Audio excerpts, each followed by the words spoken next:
OTB AM. With Gillette, we don't just play the game, we change it. Gillette, made of what matters. Coming up, we're going to hear from Martin Lipton about the Spurs revolution. Is it a revolution? Is Jose going to last? What's going to happen when Gareth Bale arrives? Is this the most exciting front trio in English football after Liverpool? Are they as good as Liverpool's front trio? Let's hear from you. 0879 180 180 is the number.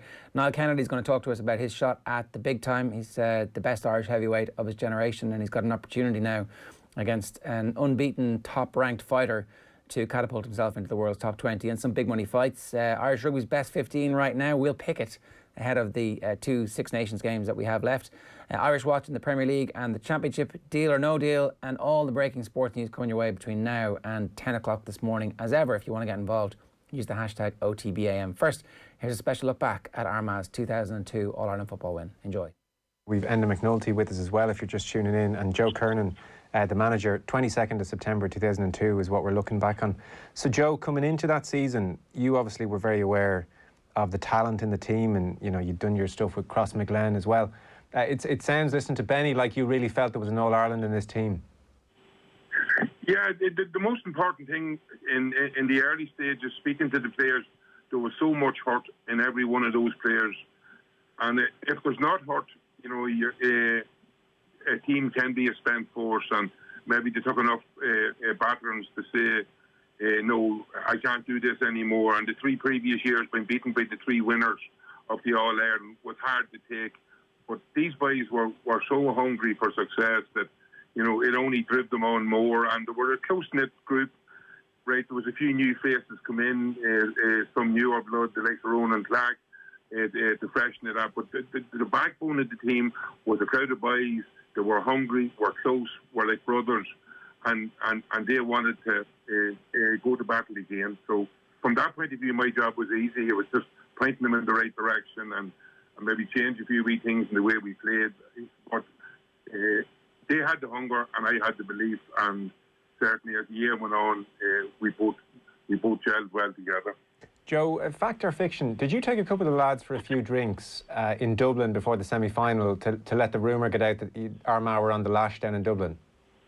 I don't know what happened that night.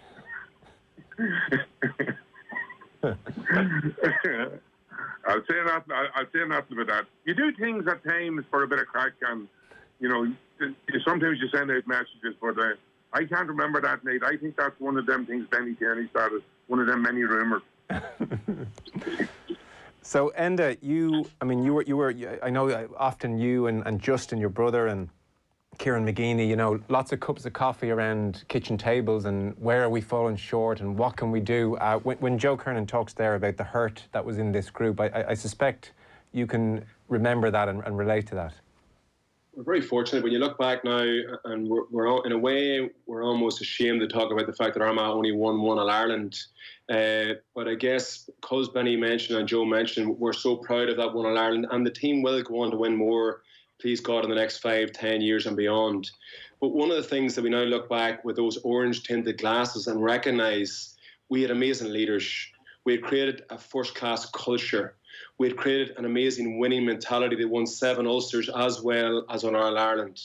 But in that team, we had some phenomenal leaders like the Kieran McGuinneys, the Paul McGrains. Benny Tierney is highly underrated in terms of his mental toughness and composure. Benny was always ice cool behind us in the full back line, and I think that was underrated. Of course, we had a very strong head coach in Joe Kernan. I was about to say Joe Schmidt. And of course, we had another very strong coach in Paul Grimley. So we had all the makings of a very successful team. Joe mentioned a lot of hurt. We had a huge amount of hurt in the previous 4 or 5 years. But we were learning. We were learning tactically. We were learning from a leadership point of view. We were learning from a mental toughness point of view. And yes, we were learning about that winning IQ that I spoke about very often on off the ball before. Kieran McGeeney deserves a massive call out. It is not an overstatement to say he's one of the best leaders I've ever encountered in any walk of life, in business, in sport, in any walk of life. Paul McGrain doesn't get enough credit for that in his leadership and his amazing authenticity as a leader. Andrew McCann, again, another guy that doesn't get a lot of mention, a guy who we call the Iceman, ice cool under pressure. So at that time, Armagh had a formidable group of leaders. The culture was incredibly strong that Joe significantly added to. And of course, then we learned how to win in the biggest stage of them all. Mm. Your memory of the semi-final against Dublin, and I know you've talked about this before, so we don't need to labour the point, but to give listeners a sense of the pressure and the expectation and the hype. You know, I think you've talked about even pre-throw-in almost not wanting to be there, shaking like a lamb, I think was the expression that you used. You know, this is the biggest game in the county since 1977. I remember the stadium shaking before the game, sitting in there in the change rooms, Joe giving a very compelling, succinct speech. Geezer always giving a very inspirational last word. And I remember my body shaking literally with nerves. In the warm-up, my body continued to shake. I used the phrase before, almost like a lamb's legs. I remember Joe shouting to us in the warm-up, and I couldn't hear his voice because I was so nervous. I couldn't almost distill his voice from the noise of the crowd. But then somewhere along the line, I made a decision to listen to what Hugh Campbell had been saying to me before, and to really start to manage my mind by using my breathing and changing where my focus went to. And I started to repeat over and over again about getting that first ball, about really owning the moment and owning, I guess, seizing that moment. And in the national anthem, I basically controlled my mind, my emotions, and of course my body. First ball was kicked in between me and Alan Brogan. I jumped up nice and high, got a punch of the ball bounced. I got a solo and a hand pass it, I think, to Oisin, and my nerves had disappeared, and I went on to have one of the best halves I ever had in my life. Mm. Benny, you don't strike me as the nervous type. No, listen, I think we all cope with different scenarios in different ways, and I suppose the fact that, you know, I was probably more excited about the game than nervous about the game. You know, I had a really good feeling. I remember meeting Geezer the day before in the City West, and two of us just had a chat together, you know, and I'd played with Geezer club level, and I'd shared a house with him in Belfast, and, you know, we're cut out of two different stones, I would say, the two of us, but he just looked at me and he smiled, and that was a big thing for Geezer, even to smile. So he said, you know, I have a really good feeling about this. And I sort of looked at him and I said, you know, so do I. And there's a calmness. Joe talked about a calmness there as well. You know, we were in uncharted territory for us. You know, it was Dublin. You know, every team, you know, if you beat Dublin and Kerry to win on Ireland, it's extra kudos. And I think there's an article written in the paper that week that even the taxi drivers know Dublin will beat Armagh today. So we will be given relatively little hope as usual. But Enda talked about it there, you know, the preparation and everything that Joe and Paul and Hugh Campbell and everybody was involved in. We were looked after extremely well. Everything that could have been put in place was put in place. And Enda was right. His legs were shaking like a baby lamb, but Enda did have probably one of his best games in an Armagh jersey. So it showed you that even though he was very nervous, he was ready for it. We were all ready for it. Now, you know, I wasn't totally convinced. You know, it was a sort of game that it was nearly leading to the final, and we had to get through it, or else we would just have been another Armagh team that couldn't perform in Croke Park, which was what has been said about us all our lives. So it was making that breakthrough and getting to the final. And the sweetest part of it all was that we beat Dublin and Kerry on the way. So there's nothing can ever be said about that team or that performance or that year. And you know, we, as was mentioned earlier, they said we were knocking on the door. Like, we would have been remembered as the team that was knocking on the door. And I feel for Mayo every time I see them get to a decider, because I begrudge nobody that sense of satisfaction, that sense of worth as a Gaelic footballer that you get from winning in All-Ireland. And I still feel very fortunate when I look at the calibre of players who have not walked up the steps on the third Sunday in September to receive the Sam Maguire, because we know what it's like in Armagh to walk up them steps. We also know what it's like to walk the other way. And I feel every All-Ireland final for the side that doesn't make it, especially a side that's yearning for it. Joe, this was a very modern, and certainly by the standards of O2, Joe, a very modern setup. I mean, sports psychologist you mentioned, and I think you went to La Manga for warm weather training when it wasn't necessarily the done thing, and you know, no stone left unturned. So ahead of the final, can you give us two things here, Joe? Your memories on like the atmosphere in the county, because I can only imagine what it was like. And then what was the game plan against Kerry? Well, the game plan was the same plan as we probably had all year. You know, you talked about La Manga there. You know, the reason we went to La Manga was, one, The winter was that bad. We missed certain training. But the main reason was to get the players away on their own, to get people at home talking about them, to get people to saying they were on a jolly. And the boys, they'll tell you themselves, they worked so hard. There was no drink, there was no glasses of wine, there was no nothing. It was all about working hard. And when they come home, but these boys, you know, they had a rough last 3 years. You know, they learned over those 3 years how to cope with pressure. And Enda talked about the pressure there with the legs. He was able to, even in his own mind, he didn't feel right up in the warm-up, but as soon as the game started, his mind was ready to play and played one of his best games. We learned how to finish, you know, and the boys heard this story from me for years.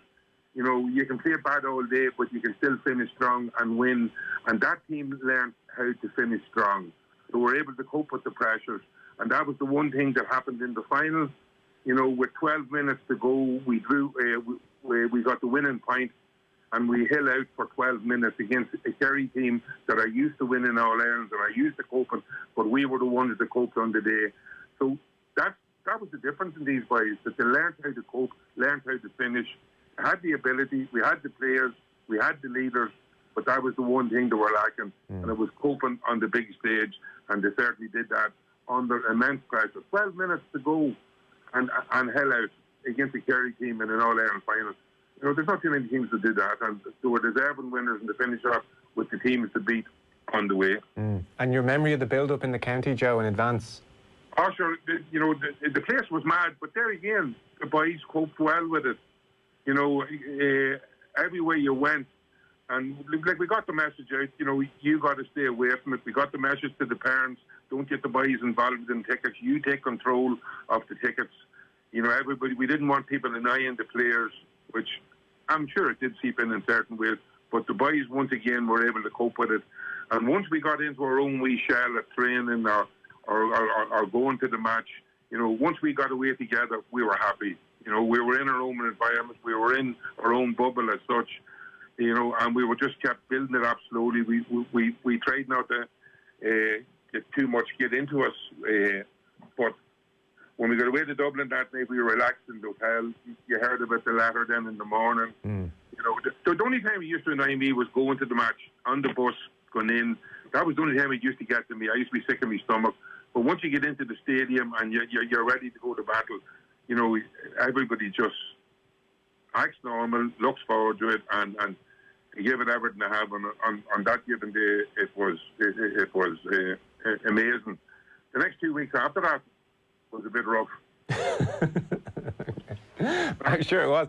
And true or false, I read this. Did you play Al Pacino's speech from Any Given Sunday on the coach into Croke Park that morning? I heard you saying that on the top of the programme, Joe, as you introduced the programme tonight. That is true, but I think what's more important in this speech is what it meant to us.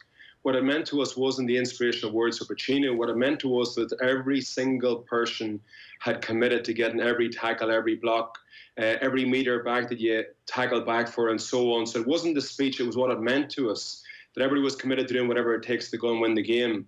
And probably more important than that speech was Joe's speech at half-time was one of the biggest and best speeches, arguably, in Gaelic games history. And on top of that, what wasn't really spoken enough about was Paul McGrain's speech that followed on from Joe and what Kieran McGuinney had said. And I remember vividly what they had said after Joe made that really inspirational speech. Paul McGrain spoke about tackling, everybody taking responsibility up in their tackling game. And Kieran McGuinney speaking about how we were going to lay down a marker in the first 5 minutes. I remember vividly those words that will stick with me for the rest of my life. Okay. And so, I mean, it'd be curious even to compare by modern day psychology, because I mentioned it at the top. Like, you think of that Pacino speech and you're ready to run through a wall. But I mean, if you're only coming onto Jones's Road, are you getting too pent up too early? It's kind of, you know, to stick to the process and stay calm seems to be the modern day thing. If you're listening to that on the way in, I'd say you're all riled up, no? Well, to be honest with you, I think the preparation of the backroom staff and the coaching staff for that game was almost perfect. Sean Boylan, Joe Kiernan got Sean Boylan to speak to us about what to expect when you arrive into the tunnels, the cameras that be stuck on your face. He spoke about, obviously, you'd be nervous, but be able to handle and manage the nerves. So I have to say that the whole preparation, the physical, the mental, the technical, the tactical, the guys got almost perfect for that final. Right. So Boylan spoke to you, what, a week or two before the match? Boylan spoke to us in Eamon Mackle, one of the backroom staff members' house, very privately done, and spoke to us about everything to expect on an Ireland final weekend. The hype of the media, the hype of your family. I remember vividly he spoke about that your mums and your dads and your aunts and your uncles will be so hyped up, they'll be very nervous. Keep yourself away from that hype. Keep yourself away from their nervous tension. Sean Boylan was just a masterclass in his advice to us at that time. Joe, tell us about half-time then. You're 4 points down. This is like the most discussed half-time speech, I think, in GAA history. Yeah, well, actually, in the semi-final, see, sometimes you want to take the pressure off the boys when they come into the dressing room. What we used to do is just check to see if there are any injuries. Then myself and Paul and John would win and have a chat and leave the players on their own for a while. Then we come back in. But in the semi-final, I took off my All-Ireland jersey that I wore in '77. Now, sometimes you can say too much, but I felt that if I could bring something into the room that would relax the boys and give them an idea to have something that they never had before. So I had an All-Ireland jersey. I played in the final. Unfortunately, got beaten by Dublin. But I wanted every player to have one of these jerseys. And the only way they were going to get it was by beating Dublin. So after I used that in the semi-final, I said, now, what can I do in the final if things is going against us again? So myself and Eamon Mackle, my good friend and right-hand man there, he's Mr. Fixture, we used to call him, we come up with the idea of an All-Ireland medal and the plaque that I had, which everybody knows is stuck in my house for 30 years, and every time I looked at it, you know, I didn't feel good. I felt a loser, you know. So I said if we could have an All-Ireland medal and use the plaque, it might just relax, but at the same time, just take some of the pressure off and maybe lift the heads at the right time. So I showed them the plaque. I told them I didn't want any of them to have something in their house for the rest of their life that they wouldn't be proud of having. And I hacked it up the wall, and I broke into a few pieces.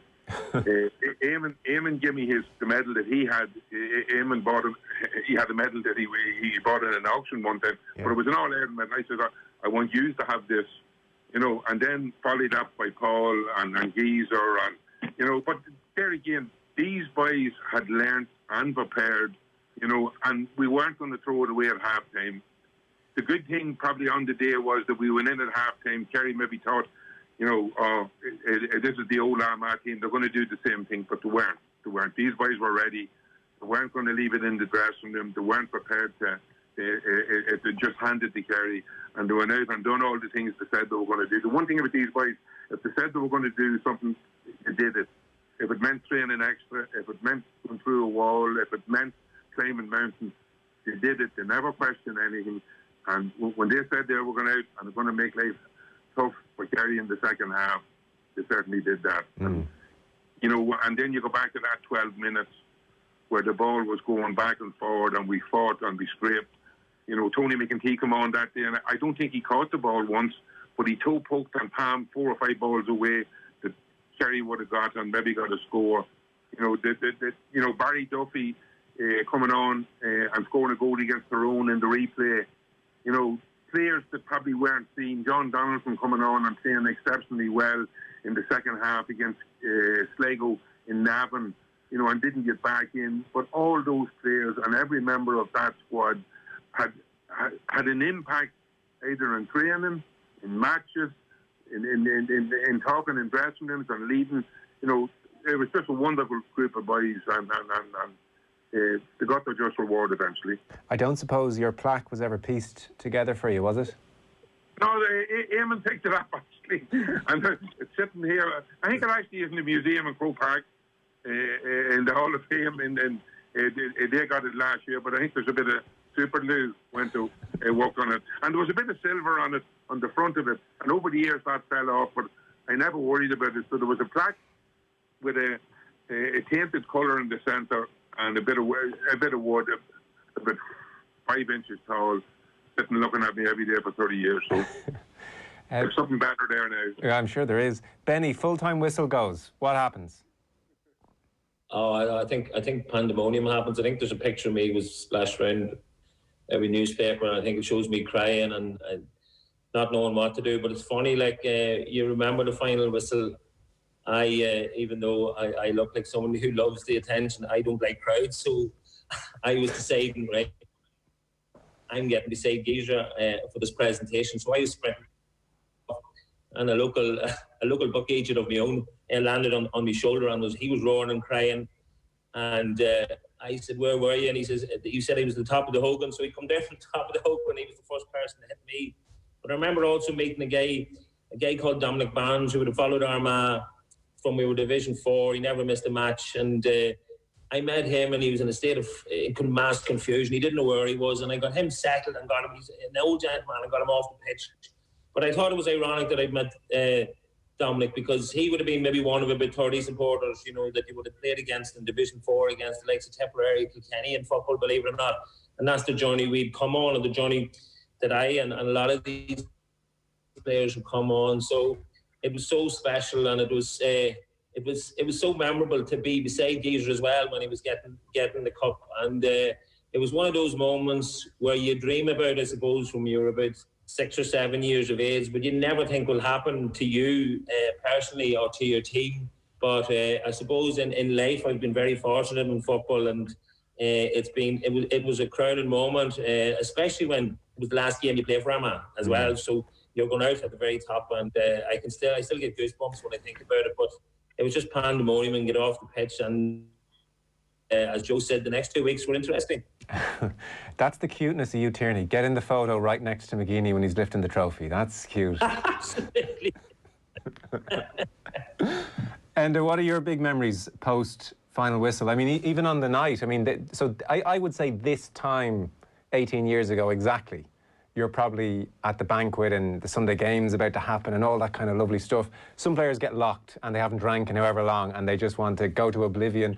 Others want to soak it all in for those few days. What was your approach? This time exactly, I'd say 18 years ago, I was in the back seat of the bus where I always sat alongside McGrain, my brother Justin. Benny would always be in that back seat, Paddy McKeever, and there'd always be great crack. But Benny was sitting right beside me on the bus on the way to the City West. He's usually good fun, he's usually good crack, but he was literally hopping with energy. He was hopping with fun, and he was hopping with jokes. Spears are coming thick and heavy, of course. So that's my vivid memory of going to the City West. When we got to City West, the Armagh crowd was heaving out of the whole of City West on the way in. When we got inside the hotel, it was just manic. Benny used the word pandemonium. It was just manic. People coming from all angles. But in fairness to Joe, and grounding it back to the preparation, I remember all of our suits vividly were in the hotel rooms, already put into the wardrobes. We never got to see the suits. We never got to see the ties. All of that, let's say, mental clutter was all dealt with weeks before the final. So when we got to the rooms, we had no clue, was it a blue suit, a grey suit, a black suit? Obviously, it didn't matter, but it showed the level of detail that the backroom staff had put in place. When we get down into the room, a really funny story is my brother Justin was sitting at the table, and obviously Marty Morrissey was doing up for the post-game reception. And Marty Morrissey was maybe interviewing Paddy McKeever or John McEntee, a really heroic player that needs to get a lot of credit as well, of course. And Justin had this wise idea with a few beers on board that he would stick the fork into Marty Morrissey's backside as he was doing the interview. So if you play back the interview, you'll see Marty Morrissey literally hopping down, up and down, jumping because Justin's hitting him with the fork for fun to keep the crack going. So it was just absolutely electric fun. That continued on for the boys up at home for months. I was living in Dublin at the time. So about a week and a half later, I was back in the gym, unfortunately, and being boring. Benny was slagging me for that, of course. But it was just amazing memories, really, really fun memories. Benny gave it a few more weeks before hitting the gym again, I'd say. I didn't hit the gym when I was supposed to hit the gym. No, listen, and telling the truth there, it was a very special occasion. I can remember vividly Enda getting up on the bus and on the way to the City West and saying, lads, we'll never have to buy another drink, which was ironic for Enda because he never bought a drink before, since, or after. But very, very special times, I can assure you. Joe, what was your big memory of the days or week after? Well, go back to the day. From a management point of view, the biggest satisfaction I always got was watching players going up the steps because that 5 minutes after a match is when it belongs to the players, and to watch the players going up, and myself, Paul, John, and the rest of the back and me, and we're all standing down just on the edge of the pitch watching them. To me, that's the greatest bit of gratitude that I could get as a manager, watching the boys going up those steps. You know, a funny thing that I have 5 sons, and if 4 of them got into the dressing room after the match, but there was a bit of, I'd say a dozen other boys got in and said they were my sons as well. And one of my sons, Paul, was outside. I think, Benny, you actually got him in. Paul was outside telling the guard, but I am Joe Kernan's son. He says, how many effing sons does Joe Kernan have? But only for that. And we got a photograph taken inside, myself, Patricia, and 4 of the boys, and poor Paul wasn't in the photograph. But the last thing that I really enjoyed, and the boys remember this, coming up the driveway in City West, I had a CD done on Tina Turner, Simply the Best. Well, that drive up the long driveway to City West, and we never got off the bus until the song was finished. And there was thousands outside baying to get us, to greet us and get us off the bus. But not one person got off the bus, and it was bouncing with Tina Turner singing Simply the Best. And then the last thing was downstairs in the room, when we had a room planned for the players and the family to come down and have a couple of drinks before we went into the banquet room. And that was fantastic to see all the wives, the girlfriends there as well, because there was 2 teams, you know what I mean? And I remember when I took over the job first, I spoke to the girlfriends and the wives on their own and said, I want to borrow these boys for the next 9 months. And you never really seen the girls until match days, but that evening in the hotel together, when we had a bit of time together and we were able to go around and talk to each other, hug and kiss, and enjoy it. That was a special time with the whole lot together. Then we went downstairs and sure, all hell broke loose, and that's true. But I think Enda maybe stuck the fork a few times, and Morrissey as well. So I think there was 2 of them in that to be blamed on that job. Well, fellas, look, it's been brilliant. 22nd of September 2002, Armagh winning the All-Ireland. It's been what a lovely trip down memory lane on a cold Tuesday night. It's a different 22nd of September 2020, that's for sure. Enda McNulty, my thanks to you as ever. Joe Kernan, great to have you with us. And Benny Tierney, pleasure. Thanks so much, fellas. OTB AM on OTB Sports Radio, Ireland's first and only sports radio station. The OTB Brief. Everything you need to know about sport every morning. Need to get on top of the day's sports news? Well, the OTB Brief is the only sports update you'll need every morning. With all the breaking stories, post-match reaction. It is a loss, there's no question that. We're going to have to adapt as best we can. And the best bits from off the ball, all in a 10-minute podcast. I tried to view the lockdown as I tried to see a silver lining and say this is my opportunity to work on my weaknesses. The OTB Brief. Weekday mornings from 7:20 a.m. on OTB Sports Radio. Listen on the OTB Sports app. The all-new OTB Sports app. It's all videos, sports news, live scores, interviews, podcasts, all waiting for you. Search OTB Sports on your app store and download now. OTB AM. With Gillette, we don't just play the game, we change it. Gillette, made of what matters. It's exactly 7:59 this morning. You're welcome along to OTB AM. Gilroy and Eoin Sheahan with you all the way through until 10. Eoin, good morning to you. How are you? Very well, Ger. How are things? How are the wilds of Kerry treating you? Pretty good, actually. Yeah, pretty good. I got out to play my first game of golf in about 6 years, 2 days ago, which I'm still recovering from emotionally, and the course is still recovering from my presence. How did you play? Better than I thought, actually. Better than I thought. To say I haven't played in a long time is not an understatement whatsoever. Oh, and this is new news. What were you playing off when you were 15? Say, what was your handicap? I didn't really have one. Didn't have a handicap. I took a few lessons. Played one competition, and that was it. And how did you do in the competition? Did you win a couple of golf balls? Did I win a couple? No, I would say that the course was sufficiently fed with golf balls that particular day. Certainly the water hazards that didn't seem to exist started to exist when I took to the course that particular day, and it's haunted me for years. I just remember that day. It was so boring to talk about your own golf game, but I just remember that day I just couldn't get any shot airborne off the fairways, and it would take me about 10 attempts to get the ball from my really crappy tee shot to anywhere resembling the green. And then 2 days ago, it only took me, I don't know, 6 shots to do the same thing. So, progress. You're the anti-Bryson DeChambeau, essentially. Exactly. It sickens me to see what he's doing to my beloved game. Yin and yang. Owen and Bryson. We've got just totally different philosophies on the game, but, Bryson and I, we've got a lot of respect for one another. It's a nice way to spend 3.5, 4 hours, or maybe 5 if the play is really slow. It definitely was over 4 hours. I was playing with 2 other people, and I definitely felt to myself, God, you guys could have done so much with your evening if it wasn't for me. You really could have done anything with your life, and I've held you back considerably. But such is life. Well, let's talk about an unbelievably busy time in sport, and not necessarily for the action that's happening on the field. Plenty of action that's happening on the field that we're going to talk about over the course of the show this morning. But we want to start with West Ham and David Moyes, Josh Cullen, and one of the other players have actually tested positive for COVID. They were at the stadium last night, asymptomatic, and they tested positive. So this is as close a positive test as we've had to the Premier League yet. And it's a reminder to everybody that this thing is hanging by a knife edge. Oh, absolutely. For anybody who didn't see this last night, I'll just do a quick breakdown of it. So they were they played Hull City last night in the Carabao Cup. The game went ahead despite returning 3 positive cases.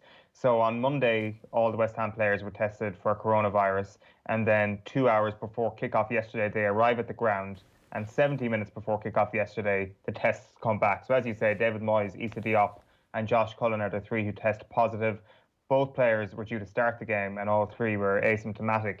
Now, medical officials from the club have said that they allowed the tie to take place in line with health protocols. They say the protocols have been followed throughout the whole situation to avoid any more infection within the team or within the Hull team. Now, the Hull contingent that have been on the record has said they came nowhere near West Ham.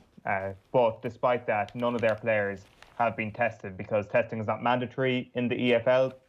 You've also got to pay for it yourself. It's quite expensive. But West Ham have said that Hull declined their offer to pay for the tests for their team. So that's an interesting little thread to all of this. Now, Alan Irvine stood in for David Moyes for the night, and he says, we were in the same area as David. We weren't sitting beside him. It was a big room, and that wasn't an issue for any of us. We were shocked by the news because we've had so many tests and not had any positive. So we do know that some tests are not completely accurate. So we will wait and see what happens. So Alan Irvine hoping for perhaps the unlikely there that David Moyes has returned a false positive. With regards to what actually happens next, all 3 must isolate for 10 days. They played Arsenal last Saturday. Arsenal have since returned no positive tests. They are due to play Wolves this weekend, West Ham. So you'd imagine it's going to be Irvine on the sideline with no Diop or Cullen available. Leyton Orient versus Spurs then had a similar-ish situation, but Orient just returned way more positive tests than West Ham. They were into the double figures, so they just couldn't play the game, and that didn't go ahead. So, this, as you say, things look to be on a little bit of a knife edge at the moment, and I think this is just a little bit of a reminder of how precarious the situation is as well, because when football came back, I guess we felt a lot more positive around COVID-19 than we do right now. Figures were at worst plateauing, if not on the way down, when football was coming back in June, July direction. Now it's very much the opposite. We've seen that the UK are returning to a position where cases are surging once again, and in the community, things are going to pick up pretty terribly, you'd imagine, and I hate saying that over the next little while. How isolated the players have to be from the community now is just of vital importance. They need to be totally cut off from society. They need to be in a bubble at this point. How much that's happening at lower leagues, I'm not quite sure. You'd imagine at Premier League level, it can happen and they can pull this off, but it is going to be so much more difficult than Project Restart was in the middle of the summer. Well, so that's if they stop it, right? Or if they keep going and keep things as tight as they possibly can, and playing staff gets diminished, but actually just keep the show on the road, I think is going to be what, if you're in charge of the Premier League, or if you're in charge of a Premier League club, if you're West Ham, for example, you're not saying, OK, let's postpone our game now because we have the manager and 2 of these players. I wonder what happens if it's, say it's 3 players at one of the super clubs and it's your 3 best players. do you then start thinking, well, this might have an impact on our league title? And at that point, the conversations become very precarious. You'd wonder. Like, obviously, we were talking about this yesterday with Manchester City and Emerick Laporte not being available because of coronavirus, and Ilkay Gundogan was in a similar situation as well. Those cases obviously occurred away from a match day situation. It's if they occur and the positive test comes back after a match and they're seen to have played a match while carrying coronavirus, albeit asymptomatically, that could be a huge issue. Like, that's really reminiscent of how the NBA went down at the start when Rudy Gobert tested positive and a lot of the Utah Jazz players were suspected to have coronavirus. It's Mikel Arteta as well. Him testing positive was the watershed moment in the Premier League. What is the watershed moment going to be in this situation? What is it going to take? And I think you're probably right. That is exactly what it's going to take. And does that stop games, or does everybody just go, in the situation as it stands at the moment, we're treating that like an injury. If those 3 players were injured, you wouldn't stop the game. I know it's not an injury, right? I understand that it's a completely different scenario and that there's loads of money at risk and all that kind of stuff as well, and there's public health issues. But is it now the situation that the show must go on almost irrespective of what's going on outside? But there might be a case where the show can't go on if there are enough players test positive, as was the case with Leyton Orient yesterday. I think you have to be a little bit brutal about it if you actually want to return your finances and say that it has to be treated like an injury. Now, it is possible, although extremely difficult, to say that if there is a cluster of cases in a Premier League club, to actually postpone the game. But it feels like this whole season has been postponed by a month and we're already facing into ridiculous fixtures. Like, the last thing Spurs needed was yet another fixture piled in close to the rest of their games going forward. I think the best thing that could happen in their situation is that the Leyton Orient game is scrapped and or they actually just forfeit the game from Orient's perspective. But yeah, it is being treated as an injury right now, and I guess you just have to follow the protocols and you just have to accept that this is going to be a mad season.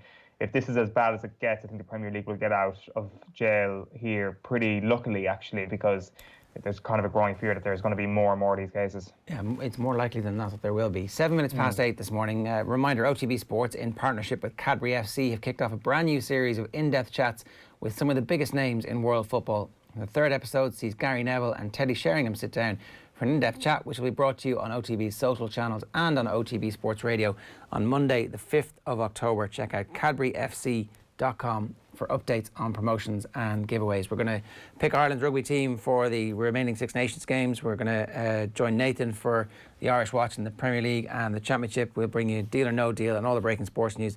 But I'm delighted to say we've got Martin Lipton with us this morning. Martin, we had you on to talk about Spurs. I just wanted to briefly chat to you about what happened with the West Ham scenario.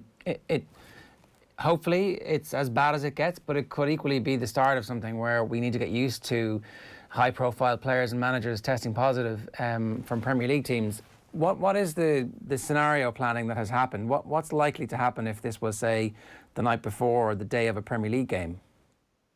Well, there was an agreement, a rule that was effectively brought in for the restart that they had to, as long as you had 13 squad players, you basically played the game. I think that number might be a bit more variable, but you have to have a substantial number, half your squad going down for the match to be called off. Now, that's possible, of course, but they are being tested on such a regular basis. And I wouldn't be shocked now in the light of the West Ham scenario that goes back to twice a week. Because it costs the clubs between them £4 million to do 2 lots of testing a week. That was the sort of sum that was bandied around over the summer. That they step up the testing to ensure that any outbreaks are contained within the smallest number of people. But it obviously is a concern.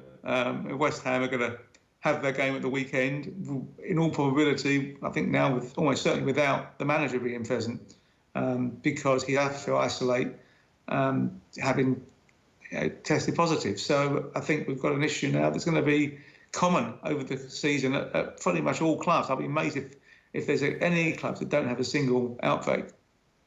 And the show must go on, essentially. This is show business. That's what's going to happen, because if the games start getting cancelled thick and fast, then all of a sudden this season leaks again down the far side and the knock-on impact begins to build. So are they committed to just getting this season done and keeping the show on the road as much as possible? As far as they can, yes. I think the thing that would change that in terms of games being played is if there was a particularly draconian lockdown in one area, because it's all well and good for getting the players there and in their bubble, but there's all the support staff at the stadium who might not be allowed to leave their homes potentially, and that would be an issue that might cause games to be postponed. They also have the fallback option, which is written into the Premier League rulebook now, that matches can be played at neutral venues at the direction and discretion of the board.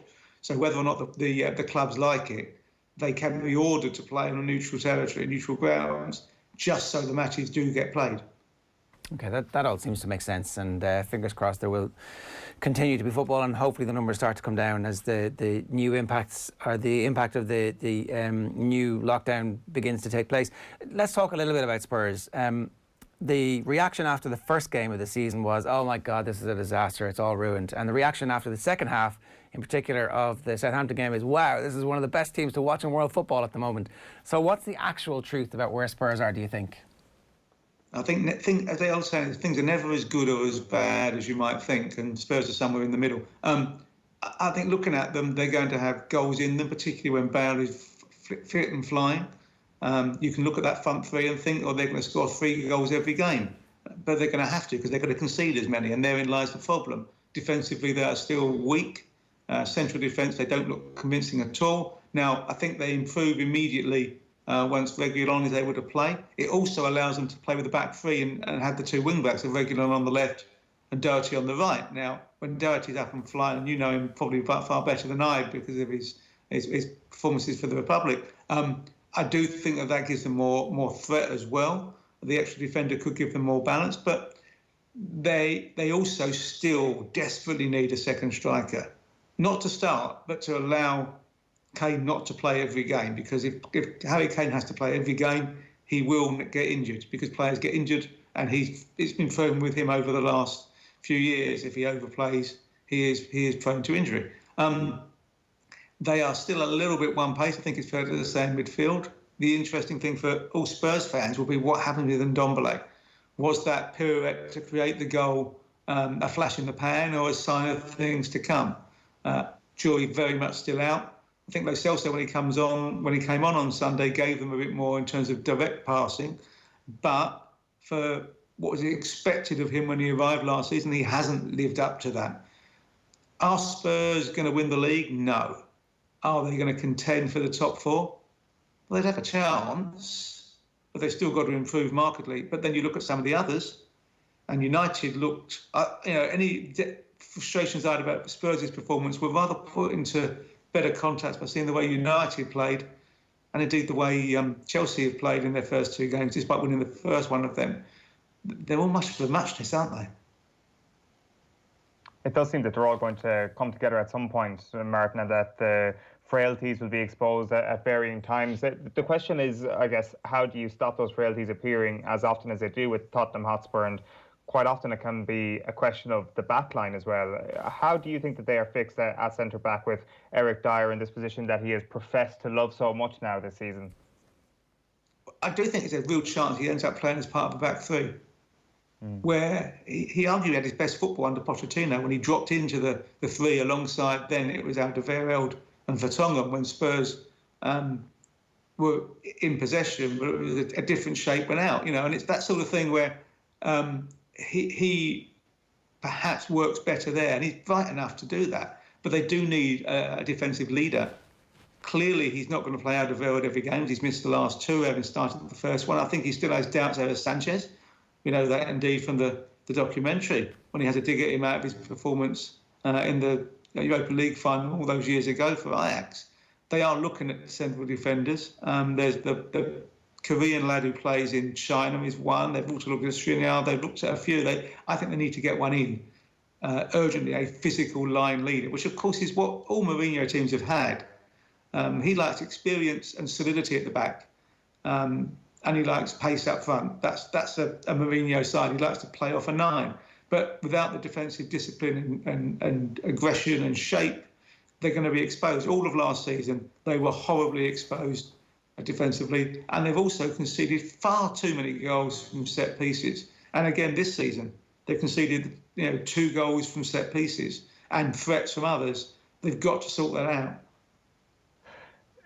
A back three is very interesting, Martin, because that not only gets the best out of Reguilón and Matt Doherty, it gets the best out of Gareth Bale potentially as well. Well, he certainly should do. The only problem is you probably played then as a sort of a 3-3-1-2 or 3-4-2-1 with Bale, Son slightly behind Kane, but with the ability to run in behind. And that works as well, I suspect. It all depends what Gareth Bale we're seeing. If we're seeing a fit Gareth Bale, with him on the right, I presume, Son on the left and Kane between them, with the chance to run from deep, they are going to cause problems for any team in the country, aren't they? Because the 3 of them are incredibly talented players. If you've got a slightly injured, lower rev Gareth Bale, then any initial feelings of it will soon be changed, because people will look at him and they'll see what there is there. In the way that every player who comes into the Premier League can start well, sustaining that is very difficult because teams work them out. Watching Saturday in United, all the rave reviews of Bruno Fernandes got, he looked a very different player on Saturday, didn't he? It looked as if players and Palace had thought about how they were going to play against him. So it's the same for everyone. The really great players are the ones who keep on reinventing themselves on a sort of bi-weekly basis to score and to perform. Kane has done that over a long period. Son has for Spurs. Salah, a prime example as well for Liverpool. Likewise, Aguero at City, doing it week after week, month after month, season after season. What does the actual signing of Bale say about where Spurs are at the moment? It's hard for me to think that if Pochettino had been making the case, I really want Gareth Bale, whether or not it would have happened. It seems like there's some kind of symbiosis between Mourinho and the chairman now that I don't know if it's a new thing. I don't know if it's like finally Daniel Levy's got his man in Jose Mourinho and he's going to back him.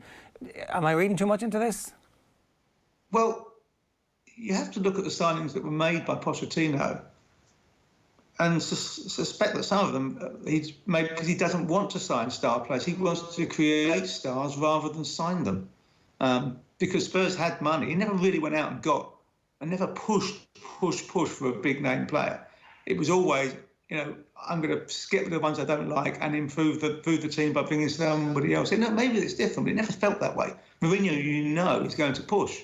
And it's the first time in a while that Levy's had a manager who's pushing for players at a time when Spurs are, amongst the big 10 in Europe financially. They weren't before. So Spurs, despite all the issues that COVID is causing, Spurs are financially far stronger. And now you've got a manager pushing the chairman to utilise that fact. So it is a difference. It's clearly a change in approach and stance. And it's led by the manager. But the chairman's got to go along with it. And Daniel Levy is clearly bought into Bale being the missing piece almost in the jigsaw. Whether that's true or not, we will see. If he's fit, and I know it's a huge if, but if he's fit, that front trio is one of the most exciting front trios in world football. You would think so, yeah. I mean, they'll score goals, lots of them. It does sort of take me back to Ardiles and his famous 5 to a degree, which was unfortunate because it ignored the hole in the middle. And that is perhaps the danger. You wouldn't have thought that Mourinho would fall victim to that approach. And indeed, it's going to be 3. And maybe a 4th joining and the reverse players defenders. So we'll end up with some version of 6-0-4, I guess. So it's a bit more solid. But he will basically say to those front 3, go on then, we'll give you the ball. And we'll all stand and watch because you're brilliant. And there's a chance that they can cause real damage to a lot of teams. What was the famous 5 again? That was Sheringham, Klinsmann, Barmby. Sheringham, Barmby, Dimitrescu, Klinsmann and Anderson. Oh yeah, I don't remember. I don't remember who the centre backs were. I had hair and everything.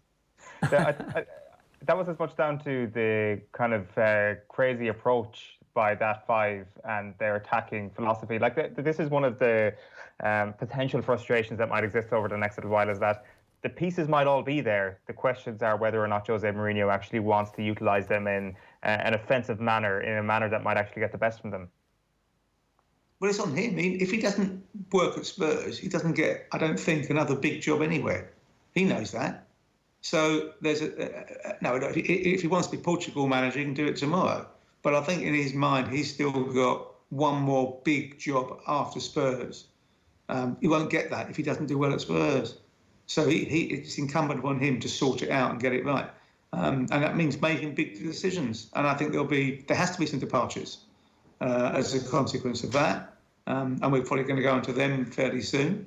But he is now getting the chance in this window, which I don't think people expected, to remake the squad in his own image. Let's see what that image is.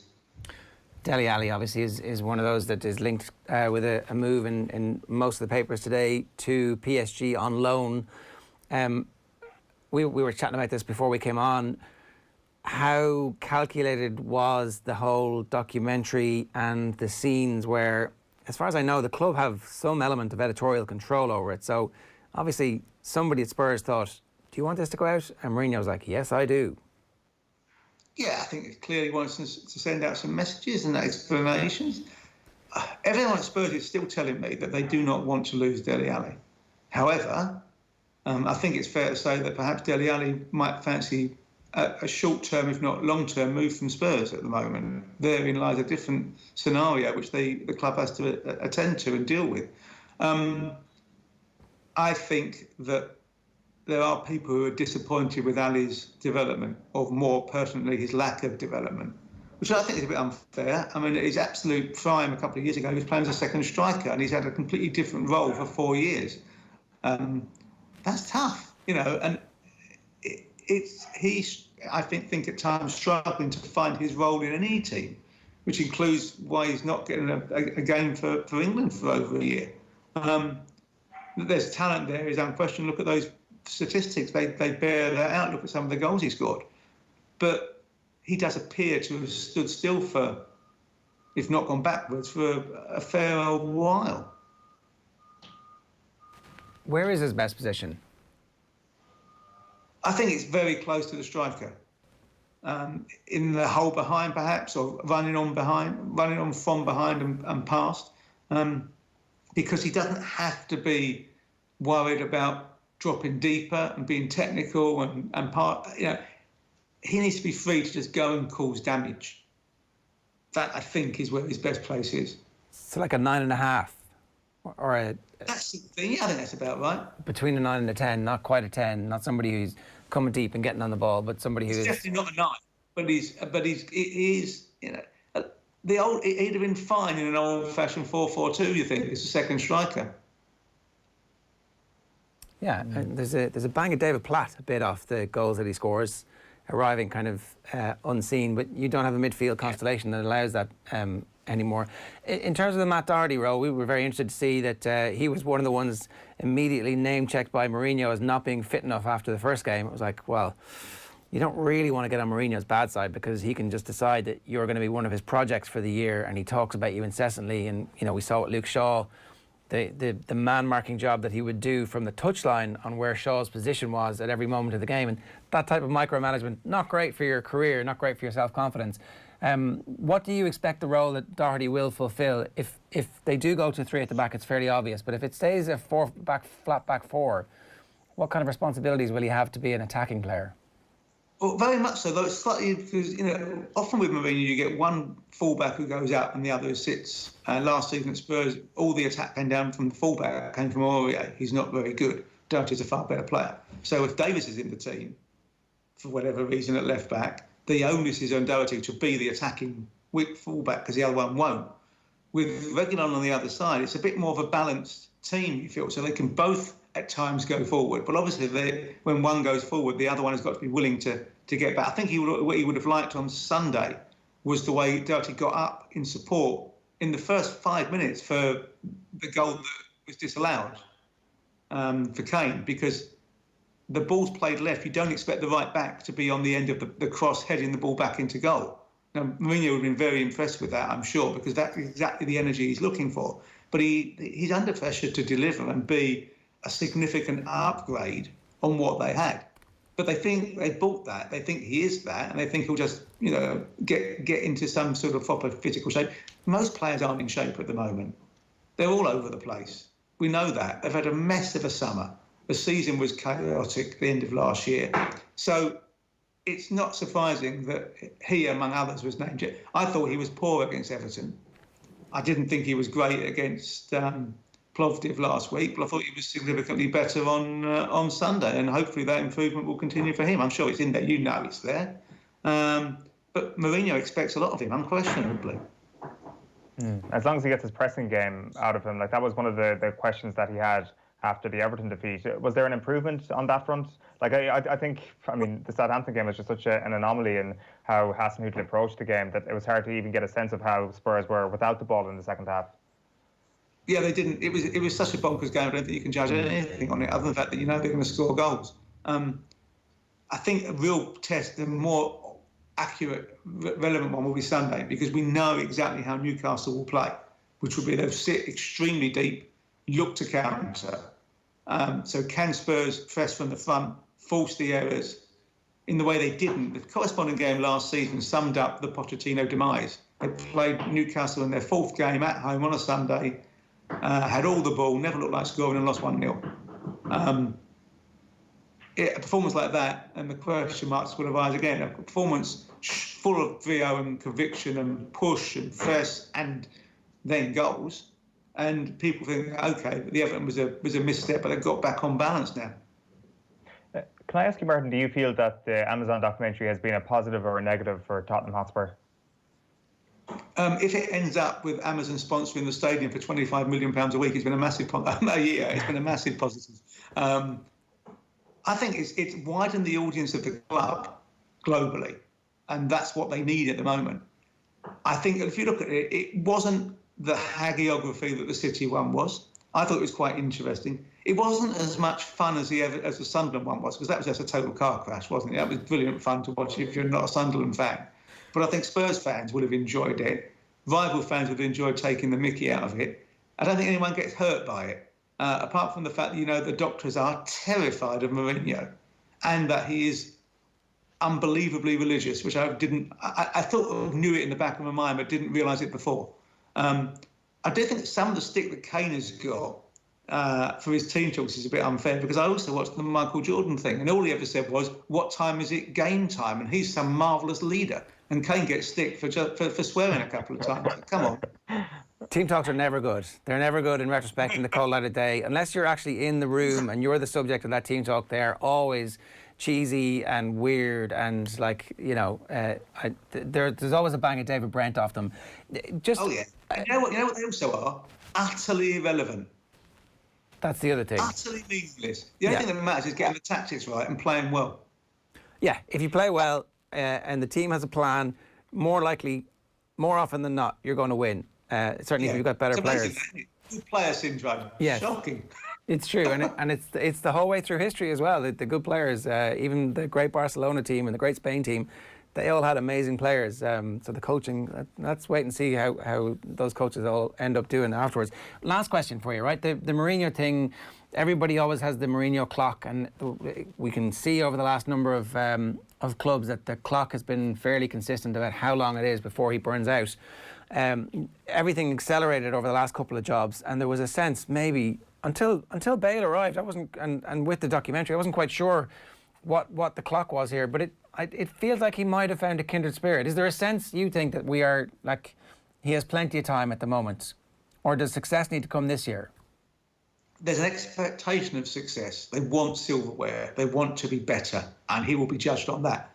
The thing that struck me all the way through this last, nearly a year now, 10 months, is that he's behaved far better than I expected him to.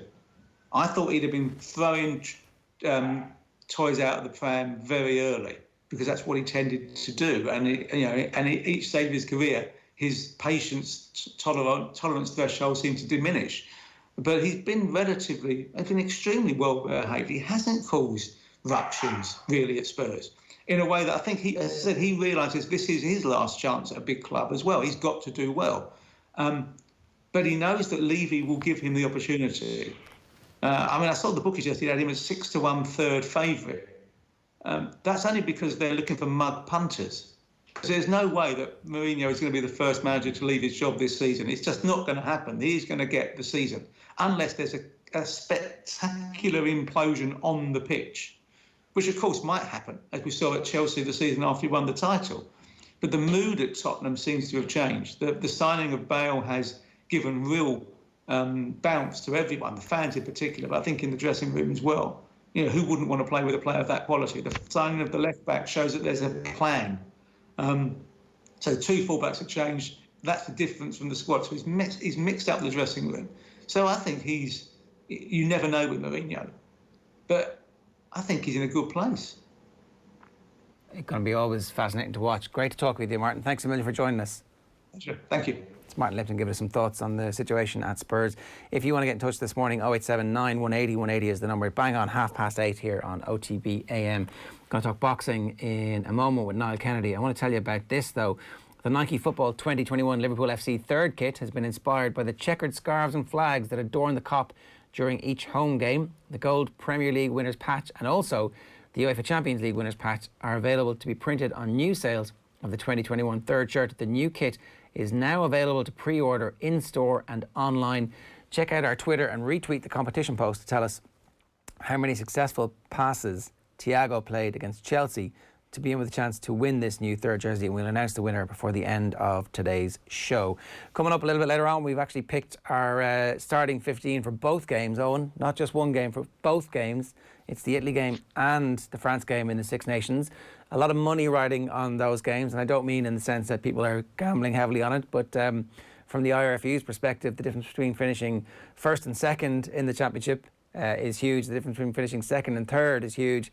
And, everybody's literally fighting for their sporting lives at the moment when it comes to finances. So all of a sudden, your ability to speculate and to try new things out in the Six Nations just doesn't exist, particularly in this year. So if anybody out there has an Irish 15, I don't think mine's that controversial. Have you picked yours? I haven't. No, this is your team. You're just going to hurl from the ditch? Ireland 15. Oh, well, I'm hurling from the ditch today, yeah. There's been enough times when I've been at the other side of the ditch, so I'm going to enjoy this greatly this morning. That's coming up. We'll also talk with Nathan Murphy a little bit later on about some of the significant changes in the Irish football team. All of a sudden, Nottingham Forest are everybody's third team? They can't really be a second team, can they? Cyrus Christie and Harry Art are both playing football for Nottingham Forest as of the current situation at the moment, and we'll talk about that and some of the other Irish happenings that have happened. I was looking up the situation at West Ham last night, and there's a bit of controversy around Josh Cullen not getting in the team at the moment. That I was on some West Ham fan sites just reading about it. I got into a little bit of a black hole when the news broke last night. I was like, let's kind of see what he's...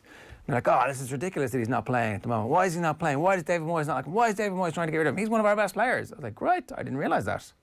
Yeah, that was definitely talk when I kind of got into a similar wormhole after their opening day defeat to Newcastle when they were terrible.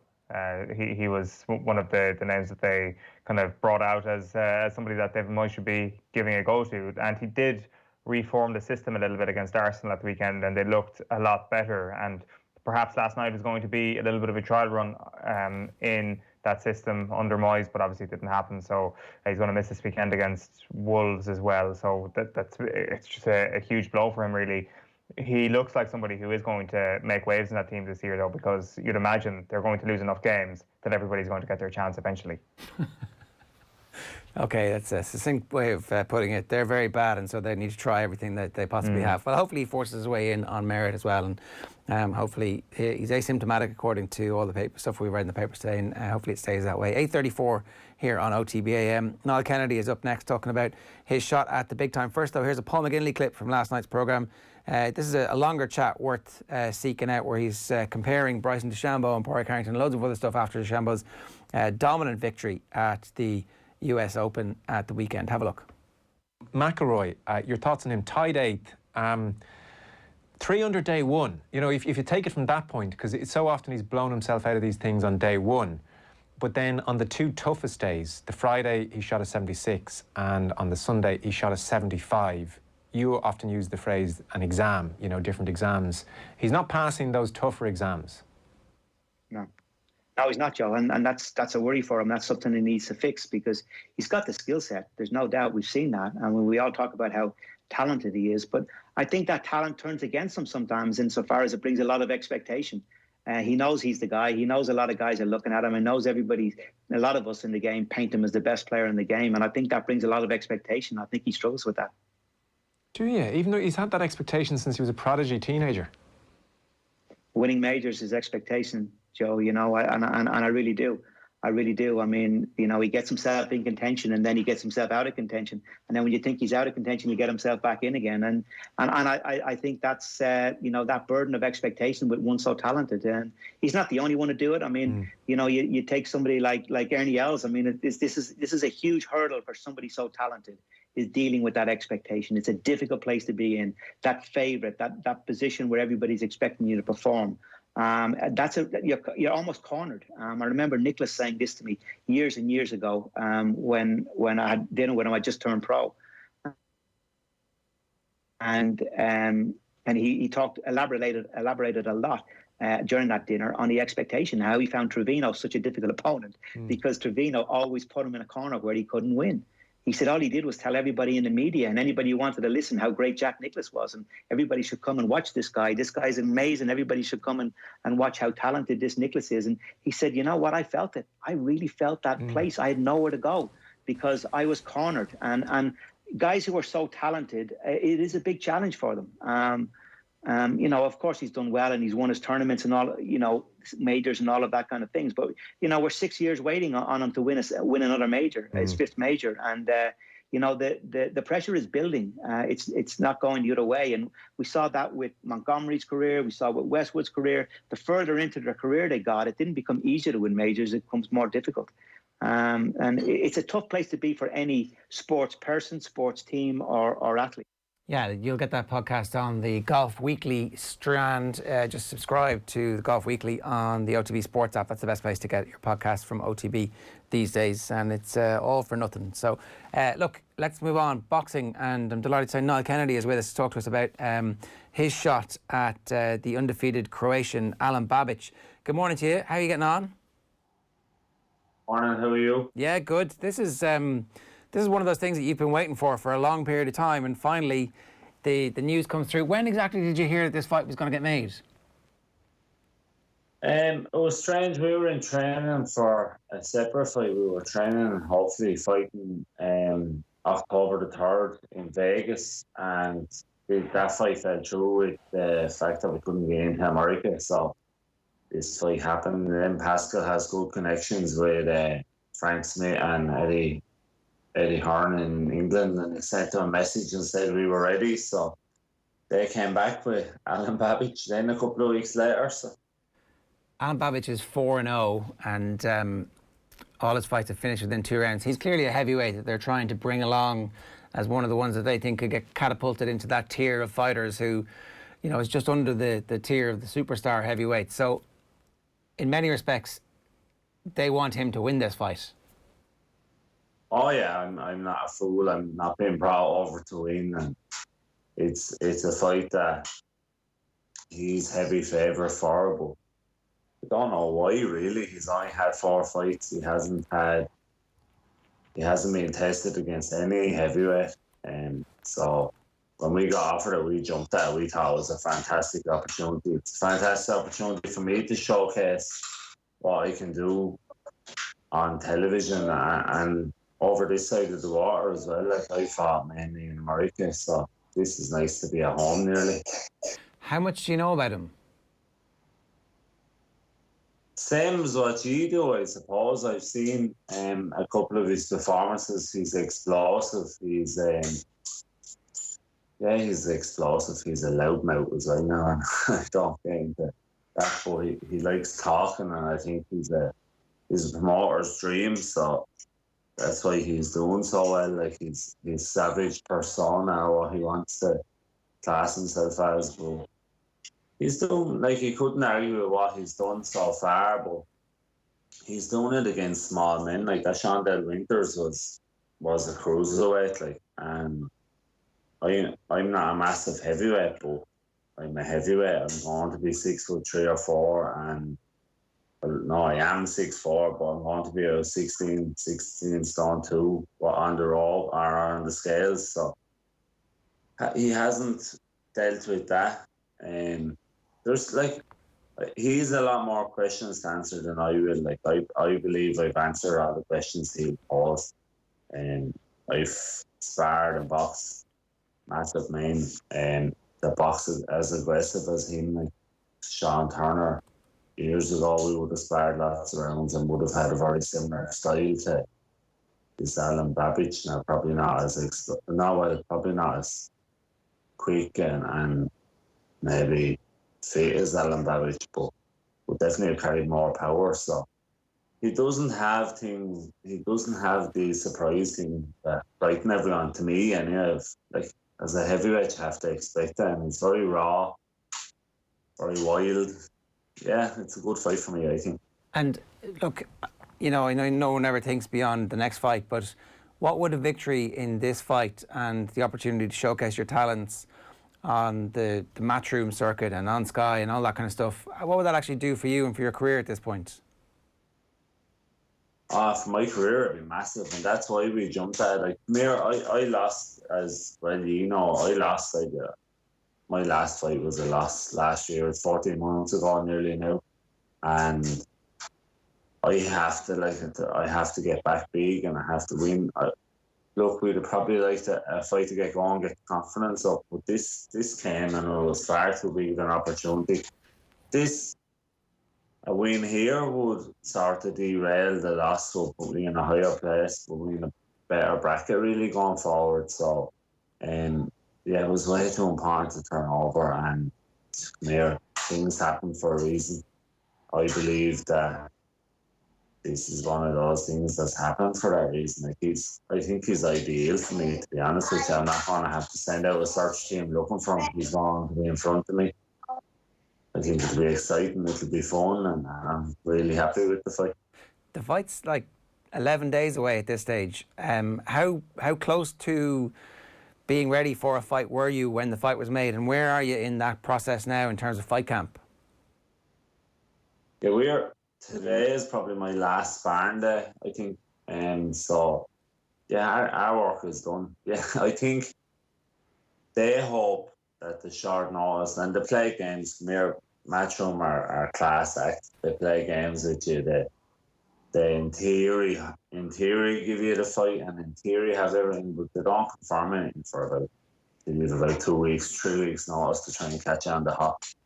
But we've been training. We were training, like I said, for that fight on October the 3rd in Vegas, and it fell through. So we're going to be ready. I'll have no excuses. If I can get into doing healthy, which I am at the moment, this fight is perfect for me. I think it's made in the gods, to be honest with you. It's one of these ones where I have an opportunity to really showcase what I can do, and on live television as well, so it's fantastic.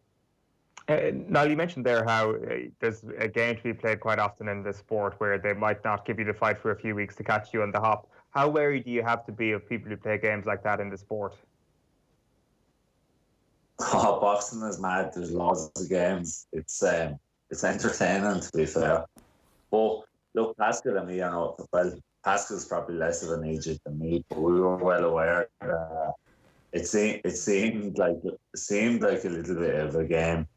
The thing with Vegas was that we'd fairly good notice for the Vegas fight, you see. So, and like that, things in theory were signed off on, but the rest of it wasn't, and we started playing games. So we've been back flat out training, not for this fight, but for another fight that we thought was happening. And then this fight, we never stopped camp. We kept going. We were going strong at that point anyway. So I'd say they believe that I've probably only had 3 weeks. I've probably had 5 to 6 weeks training. So I'm in good shape. I really, like I said to you, if I get into that ring healthy, I believe I ask far more questions of this man than anyone has, and he'll have to answer them. I want to give him a tough night. we can hear that, you know, you're going about your day-to-day life. We know you're a guard when you're not an elite athlete. What's that like for you at the moment, juggling all of that kind of stuff, and at the same time, in the back of your mind, you're like, I'm preparing for the biggest fight of my life? Yeah, the biggest fight of my life is making sure that little man on the couch is all right. So, he's a little boss on him, so I'm trying to mind him. He's not in play school. No, look, it's grand. These things are part and parcel of life. The same as you getting up this morning. Everyone has to. I know what's in front of me. I know the plan and all is planned out. And this probably winning this fight makes things maybe a little bit easier, pushes me on to a bigger fight, and probably things happen for a reason. And losing that last fight, maybe there was a reason behind it. So I don't know, things happen for a reason. I'm happy. Little man is happy. My wife is happy. We're healthy. Yeah, no, and this, I think the way the world is now, we should just make the most of what things are and appreciate everything around us. It's crazy. It's a little bit of juggling, but it's enjoyable. You've obviously got a fantastic sense of perspective, and you always get that whenever we chat to you on the show, Niall. Like, does that actually help when you get into the ring, having the boxing part of your life crystallise and having it in the right order in terms of the ranking of importance of things in your life? Well, don't get me wrong, boxing is massively important to me. For my own mental health, my own dreams, my own ambitions, it's massively important. But in the bigger scale of things, and with COVID and all this stuff, we've seen how devastating life really can be. So I'm following a dream, and my family are allowing me doing it. My son is healthy, which is the most important thing in the world for me. So, yeah, look, perspective is one. I'll get into that ring and I'll have an opportunity to make my little boy proud. That's more important to me than anything else. Money, all that stuff, that comes very far down the line in relation to just making him proud and hopefully happy and hopefully moving on to another level, because I'm 36. I know you are looking at me thinking that you don't look that, Niall, but I am 36, and it is go time. It has to happen now, or it's not going to happen. So. You don't have very many miles on the clock for a fighter, though. You know, certainly the way that the heavyweight division is at the moment, fighters are fighting much later than they used to. So there's plenty. I mean, I understand now is the time. There is time, especially if you win this fight, though, to plot a course for the next couple of years that could lead you to who knows where in the heavyweight game. It's been very interesting to see how fighters have kind of begun to peak in their late 30s. Yeah, I'll take your address and send you a present for that job. There is no, there was never a panic button with me. I feel very, very fit, to be honest with you. I'd probably be a little bit lighter for this fight because I've been healthy, to be honest with you. I've been able to get out running. I've been able to get out training. The back injury had hampered me for a while. It hasn't now. I'm flying. Like I said to you, if I can get into the ring healthy, this man is in the world of trouble, I believe. I think they probably took this fight. I think I wouldn't have got offered this fight if I'd have won my last fight. So the fact is they're looking at me maybe as a shot fight or an easy fight with a good record for this man. So yeah, I plan on showing him not that. Eddie has a massive amount of heavyweights now, so he's after signing this Chinese fella. There's loads of people there that you could get lots of big fights out of him, and this Alen Babic, in my opinion, is my way of fast tracking myself into that, and it'd be great. Look, I love boxing in America, I love boxing in Boston, and it's a massive upheaval for the family, and it's a massive upheaval just for people to even watch it. So it's a great chance for me to get myself on live television in England in a fight that I really, really believe I'll win. And not only will I win, I'll have to look good doing it because he's an aggressive little man. And that's a bit rude, but he's not a little man, but he's an aggressive fella, and he's going to be there in front of me. So if I can't hit him really and truly, I'm not saying it's game over time, but like he's there in front of me. I should be hitting him. So yeah, well, look, we wish you all the best with it. One last thing I did want to ask you about was last time we had you on, you were talking about the impact of your day job and kind of just seeing the impact that COVID was having on your community. You work as a community guard. How has that last couple of months been as things kind of eased down a little bit and everybody got comfortable, and then they're starting to ratchet back up with the numbers?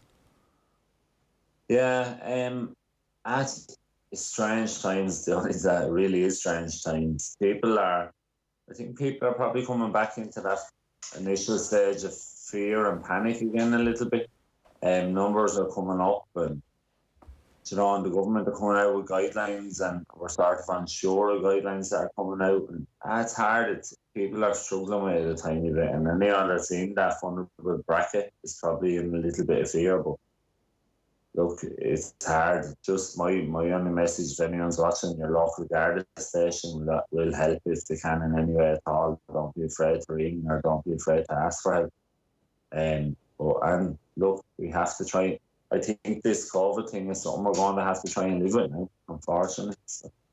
No, it definitely seems that way for the foreseeable future. Well, listen, we wish you the best of luck over the next 11 days in terms of the training and getting there healthy. We hope your little man is good to go back to play school sooner rather than later, and you get to rest that you need in the build-up to this fight, and go knock him dead, Cheers. Thanks a million for that, lads. I appreciate it, Paul. Thanks a million. It's Niall Kennedy there talking to us ahead of his shot at the big time. It's 8:52 this morning, time for the papers. OTB AM. So, the lead story on otbsports.com, genuine privilege. Lisa Fallon was on the show last night talking about her job in the Women's League in England. She's the manager there of the London City Lionesses. It's a letter from Muhammad Ali, Kernan, McNulty and Tierney. Remember Armagh. So it was, how long ago was it? 18 years? 18 years since they won their All-Ireland. Luis Suarez set for Atletico switch after deal struck with Barcelona, and Harry Arter signs permanent Forest deal is the other one there after the COVID story, which is the back of all of the newspapers this morning. Here is the Star for you, and it is West Sham. The Mirror is COVID chaos. Do I have another of the red tops? I don't actually. So all the rest of them are talking about the David Moyes positive test there, the Telegraph, and then Sport. Football elite in battle over $1 billion bailout. That's a row that's brewing between all of the tiers of football in England. The Premier League are being asked to bail out the rest of the football pyramid, and they're kind of saying, well, should we do it or should the government do it? Rescue package plan to save sports from ruin, and that's the bubbles last night at the London Stadium, or whatever it's called these days. It is the London Stadium, and Alan Irvine in charge of West Ham last night after David Moyes and a couple of West Ham players, including Ireland's Josh Cullen. The Times is clubs face no fans till March. The Premier League clubs are very angry about that. There's an amazing story from France. World Rugby chief arrested. Bernard Laporte, the vice chairman of World Rugby, was placed in police custody yesterday along with 4 other French rugby figures over corruption allegations in a scandal that threatens to taint the 2023 Rugby World Cup, which will be held, as we know, in France instead of Ireland. Claude Atcher, who with Laporte led the French bid to host the tournament, was one of the men held and questioned separately. The details of that we'll get into in a couple of minutes for you. And then West Ham rocked by Moyes' test. COVID closes in is the back page of the Irish Daily Mail, making you a bit frightened. Grim pictures, hopes fade for return of fans. The prospect of the biggest sporting events of a ruined year taking place behind closed doors is growing with national and international developments in the COVID-19 pandemic, highlighting again the ongoing risk caused by the virus. Duff refuses to refer to Delaney by name. I don't want to say his name, but I don't even know what the ex-CEO called the league. He didn't look upon it too fondly, and that was a problem in itself, he said on Shelbourne's Patreon service. The Irish Independent there, shorter 2021 inter-county season in GA's plans. We'll talk about that in a moment. Hammers withdraw Cullen from action over positive COVID test on night of virus chaos. Moisey Keane's going to get a run out in the League Cup tonight for Everton. That's the back page of the Racing Post. And it's National Day. All eyes on Listowel as Ravenhill and Dr. Duffy go for glory in the track's main event. I think the loss of Listowel is one of those things that, is really biting for the local community down there. And the Examiner here, Moyes and Ireland's Cullen sent home after positive COVID tests, and Sugrue will draw on US experience. So are they already up in? They are up in Galgorm during the practice round. That's James Sugrue and his caddy Conor Dowling in practice for the Irish Open. The tee times for Thursday have been published, and obviously leading the way is Shane Lowry. And then the Irish Times is Darcy's column. Saracens and their big game hunters showed again they have template to beat Leinster. So I think Gordon Darcy was at pains to point out that this Leinster team are not actually as good as the Leinster team that he was part of, who won 3 European Cups in 4 years, and he is dead right. It was a couple of weeks ago. It's like, oh, when they do the back-to-back like we did, then they'll be in the conversation for it, and they aren't there yet, and it'll be a while before they are, because they haven't got their 5th star yet. So, Owen, where are we going? Just a quick update on the Leyton Orient situation. Not so much an update, just a different Leyton Orient story, a bit of a better story this morning. So on the Leyton Orient website, there's been an article updated a few minutes ago following on from the goodwill gestures of Spurs fans. The club have basically set up a process for fans to donate children's shirts, and all the donations are going to go to children at Whipps Cross Hospital as well as Haven House Children's Hospice, two of the partners that they have in the front of the shirt, which is of course in line with Harry Kane's sponsorship of the club at the moment. And they've put up details online of how you can donate children's kits, where to go and what hospitals they'll go for. And they've issued an update in the last hour or so saying that the club shop has done over £20,000 of sales since yesterday morning. And they say no words for your generosity, Spurs fans, and you can still donate if you're a Spurs fan. So that's one nice note to leave that one on. We should talk about Luis Suarez, though. So, Luis Suarez, for people who have missed this, he was on the move to Juventus, and was on the move to Juventus, was being the key word there. To complete the move, Suarez needed to get Italian citizenship for himself, because Juve have no room for any more non-EU players in their squad. And to get a citizenship, he needed to sit a citizenship exam. And it has been alleged now over the last 24 hours that he saw the paper beforehand and that his score was pre-assigned. For anyone wondering what score Suarez got in the exam, it was a B1 that he clocked up in the test. I love looking at these stories, especially if they're in different languages, because whenever you translate a story in a different language, it always sounds way more sinister than it is. So from Sky Italy, I translated one of the paragraphs from their page on this, and it said, according to the investigators, that of the former Barcelona striker was a farce examination in a session made ad hoc. The soldiers of the Fiambiale are acquiring documentation in the University of the Umbrian capital and notifying a series of warranties. So things sound very, very grim from that perspective. It does seem that Luis Suarez is okay. It's those co-conspirators that are in trouble. From wiretaps yesterday, and Fabrizio Romano tweeted this. The wiretaps said, with regards to Suarez, he does not speak a word of Italian. He does not conjugate verbs. He only speaks using the infinitive. If journalists would ask him some questions, he'd be lost. He earns €10 million a year. He needs to pass this exam. There's been plenty of statements released yesterday. The Perugia Public Prosecutor's Office said that topics in the exam had been agreed in advance with the applicant, and that the relative mark had been attributed even before carrying out the exam, regardless of the fact that an elementary proficiency of the Italian language had been verified during remote classes. So they've basically done remote classes with Luis Suarez, realised he is crap at Italian, and maybe that was one of the red flags that they had when this guy actually got a B1 in his Italian exam. They also say that the Italian Financial Police are moving forward to capture the documents at the university offices. So it'll be very interesting to see how that develops. The University for Foreigners in Perugia, they've been on the record denying any wrongdoing. And they said in relation to an ongoing investigation, the University for Foreigners of Perugia reiterates the correctness and transparency of the procedures followed for the exam sat by the football player Luis Suarez, and trusts that this will emerge with clarity at the end of the inspections underway. So the University of Foreigners in Perugia being dragged through the mud, they say, over the last day or so. Clearly, he's just been outed by an angry Inter Milan fan. Juventus have now turned their attention to re-signing Alvaro Morata, while Suarez goes to Rwanda. It is remarkable that Juventus have been unable to draw a discreet veil over this and somehow manage to make this work. I mean, the power of Juventus used to be that they ran Italian society, let alone Italian football, and now they can't even get a crappy exam faked somehow to get a footballer into the country. What is the world coming to, Eoin? The old ways, the centre cannot hold. how the mighty have fallen. This is a truly awful moment for Juventus, a real sign of what might be in their near future, that they may not win a million La Liga or a million Serie A titles in a row over the next little while. Magic 10. Magic 10. I mean, is Alvaro Morata actually a better alternative to Luis Suarez in the black and white of Juventus for next season? Possibly is. Maybe it's actually an angry Juventus fan who thought to himself, no, I've signed Luis Suarez in Football Manager. I've played with him in the year 2022 in Football Manager. He doesn't get any better, folks. I'm outing him, and I'm going to drag him through the mud. I don't know. We'll see what happens, but it looks like Suarez is going to be okay. But if you're planning on registering at the University of Foreigners in Perugia anytime soon, they could be in a bit of hot water. It's definitely an interesting story. I'm not that surprised to learn that Luis Suarez may not have taken his Italian exam that seriously. I was wondering, what was this all about? He was trying to get a passport. Apparently he has dual citizenship. I don't know if is that something that all Uruguayans have? Has he got enough Italian in his background that he's able for it? But that was going to speed things up a little bit.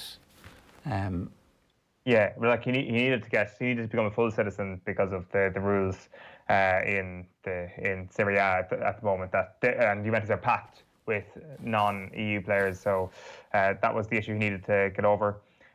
Should we talk about this GEA story on the back of the Irish Independent? Yeah, it's not a million miles away from the conversation we were having with Michael Verney yesterday about how they really need to start thinking about 2021, because this year is going to have a massive impact on next year. And the plans, as we had been told up to this point, were that the 2021 season would be the old system where the league would start in February and there'd be club month in April, and you'd have the provincial championships and then the normal backdoor system. Wasn't that what was going to happen?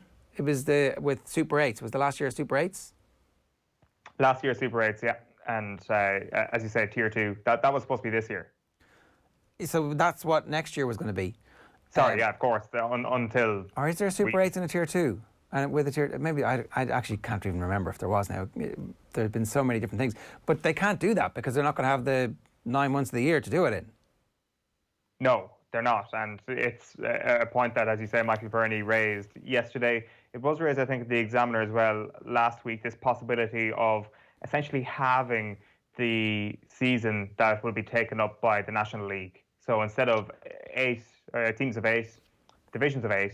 You'll have divisions of 4. So you'd split the Division 1 into 2 sections, basically. That means you have to play half the amount of games. That means you can run off the league in double the pace. Now, the thing I'm interested in here is that, according to Colm Keys' piece this morning, is that they're just trying to cram everything forward into the start of the year so that you can have a July All-Ireland final. Whereas when we had Michael on the show yesterday, I definitely got the sense that maybe trying to have an early club season might be the way forward, and that the inter-county season gets pushed back, kind of like this year, but just everything starts a little bit earlier, but not according to this. And it does seem, and this isn't mentioned in the piece, but it does seem that we will be in a situation where the club season will have the run of things from the middle of July, not too dissimilar to this year once again, except the difference is that the inter-county season will be all done by then. Yeah. It's an interesting way of going about things, isn't it? Like, I definitely feel that, and I know the GPA were fairly strong. They want the inter-county first and the club second, so you release the players back to the clubs and that's fine. But it certainly seems to make a lot of sense that you could have the club season and then that builds to a crescendo.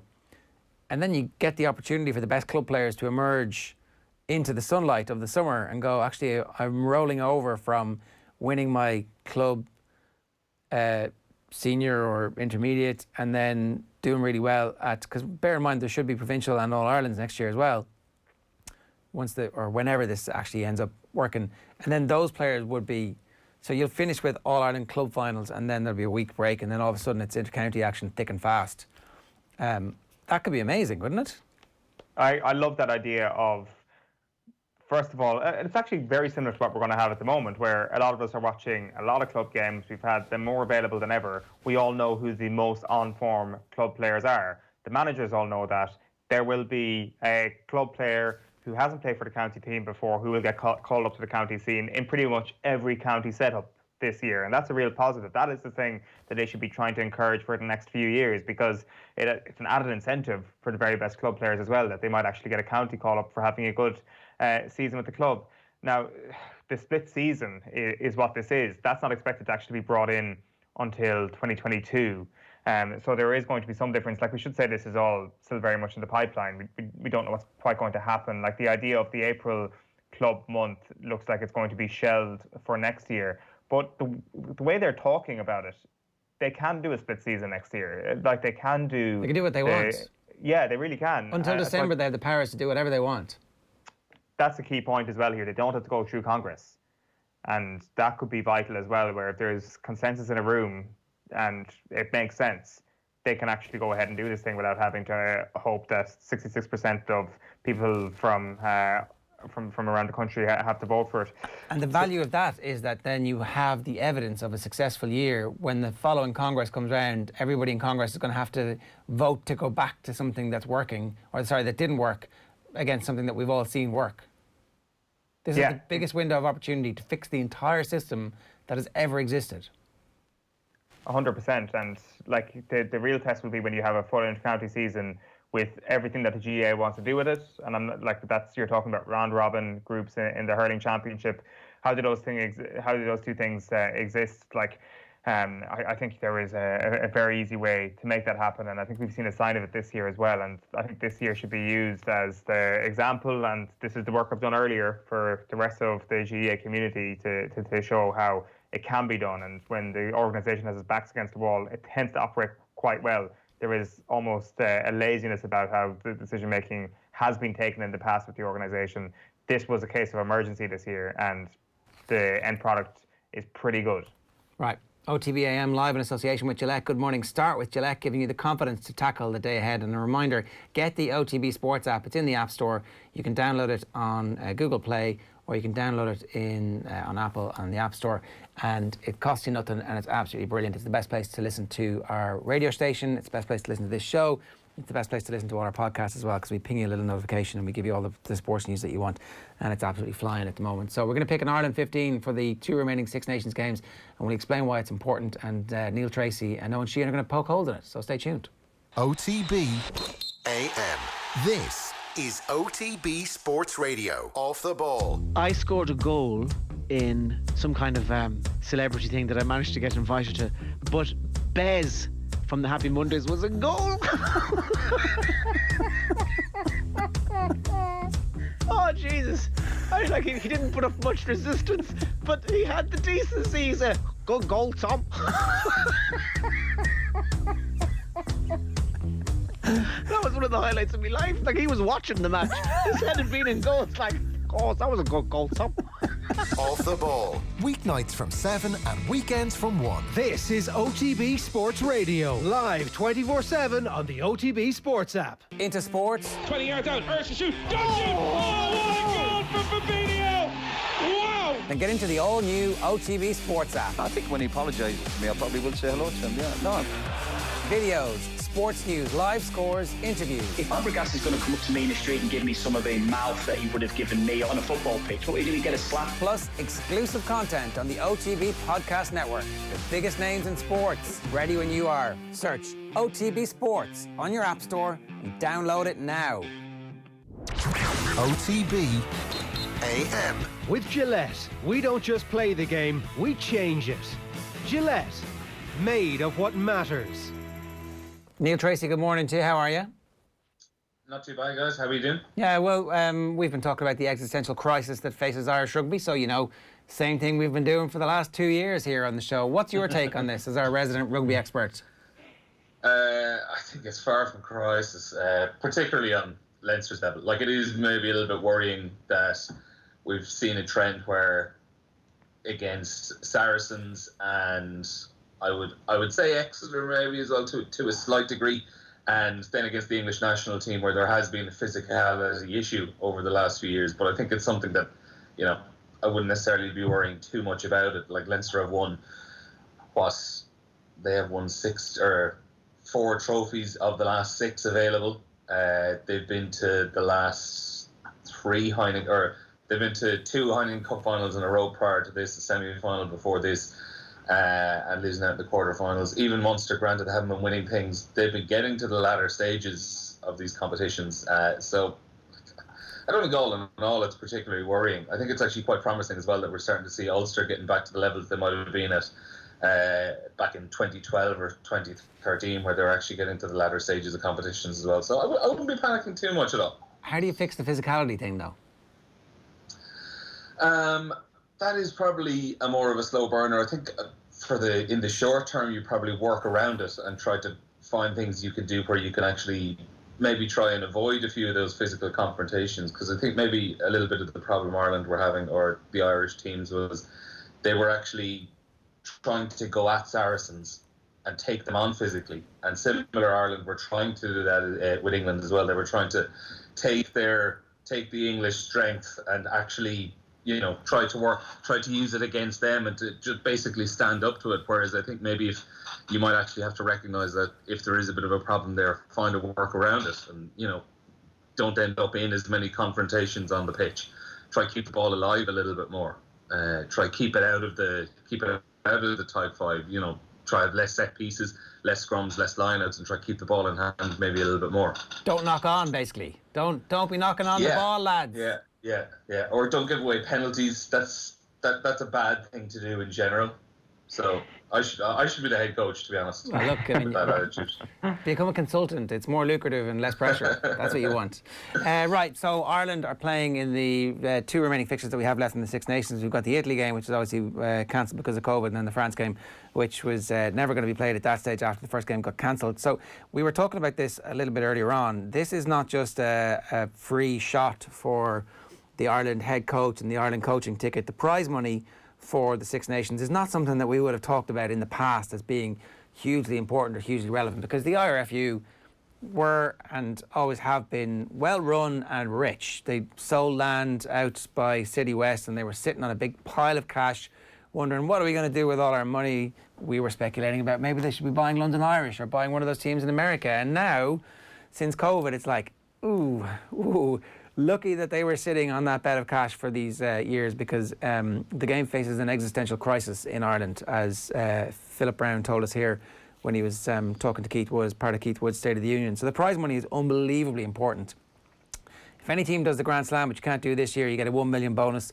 For winning the tournament, you get $5 million. So the total prize money for the winning could be $6 million. Not going to be this year, it's going to be $5 million. Second, you get $3.5 million.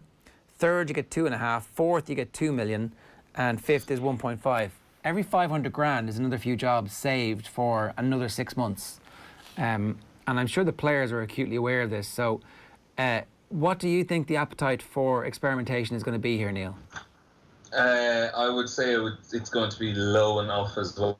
But I was actually thinking, even in different terms, what you were saying, the thought of the prize money and how important it actually is at the moment was something I wasn't really even thinking about. But now that you say it, obviously literally every single cent or euro actually is counting at the moment. But 30th of November 2020, if I'm right, definitely towards the end of November is, can you believe it, in 3 years' time, the World Cup draw for France 2023. And, you want to be inside in that top 4 tier of teams, because you want to be a first seed and you want to avoid, more than likely, England, New Zealand and South Africa in the 2023 Rugby World Cup draw. So that is another incentive as well. Ireland are currently 4th in the world rankings. So if they can maintain that between now and the end of November, they are, in theory, going to be getting a better draw as well. So that would be...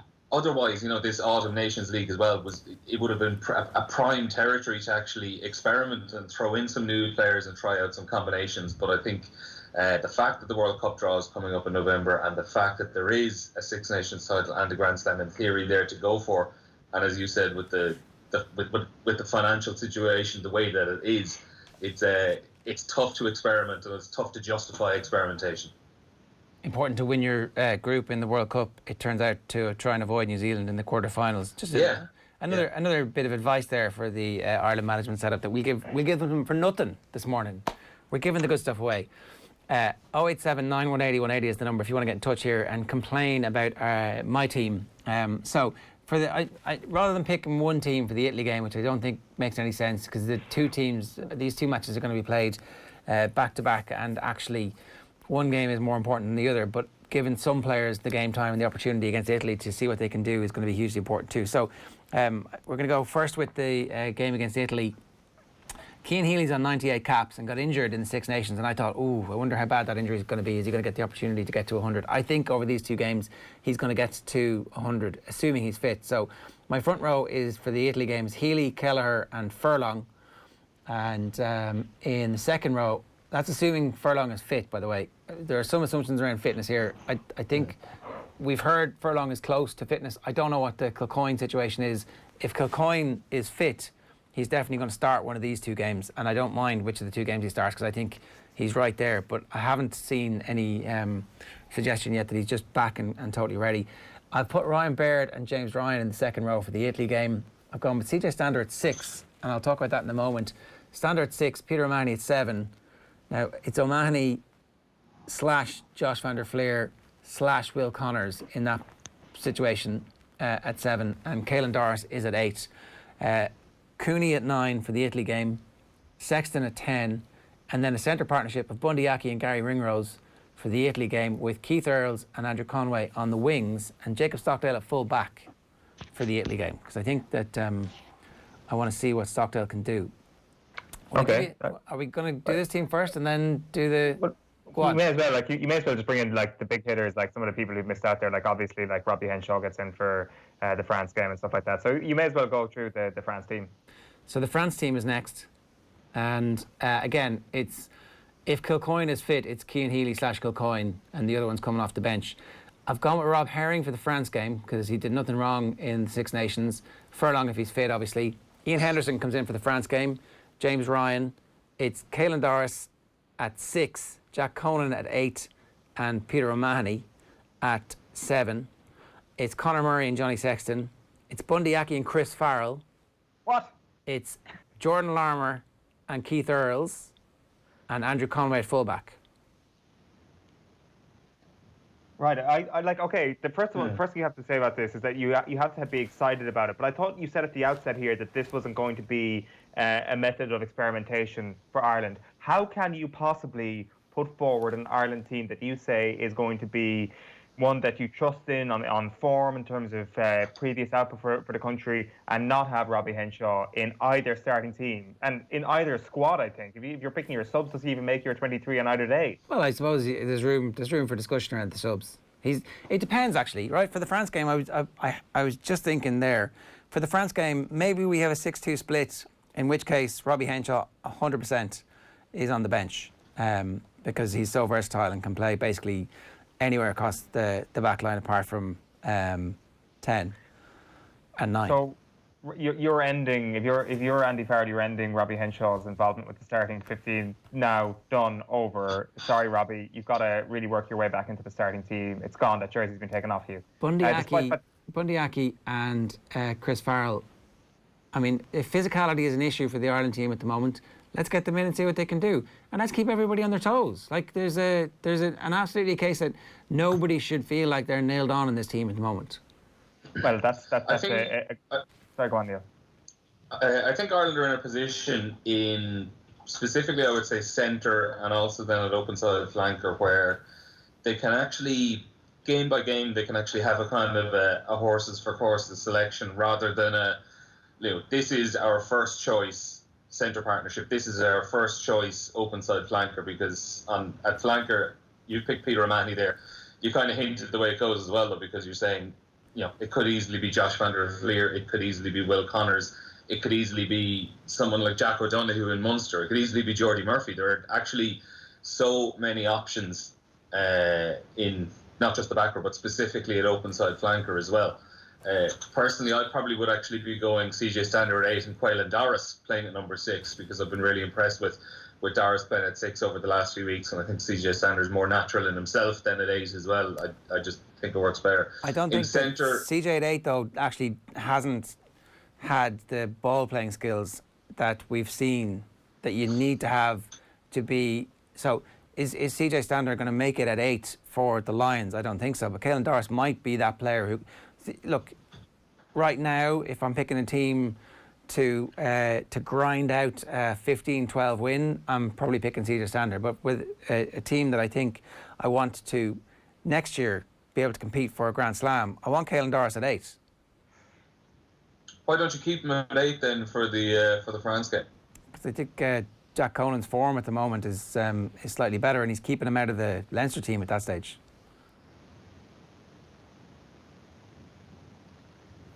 Is that a nod of acceptance? No, I don't know. I just don't see if you're full on saying that Caelan Doris is the number 8 for the future, then don't play him at 6 now. You may as well play him at number 8 because he's good enough. If he's good enough to be in the team, he's good enough to be playing in his natural position. That's my case for the Italy game, but I actually think that at the moment, the form back rowers, like I think Conan is outplaying the other players, the other candidates for that. So that's a team pick to win that game. Caelan Doris picked at 8 for the Italy game is like let's see what you can do there. And I'm saying that in the team and in the selection, CJ is in a battle now with Conan and Doris for the 6 and the 8 spots. And to be honest, like I would happily see an experiment where we stick Ian Henderson in at 6 in the Italy game, and we have Baird and Henderson and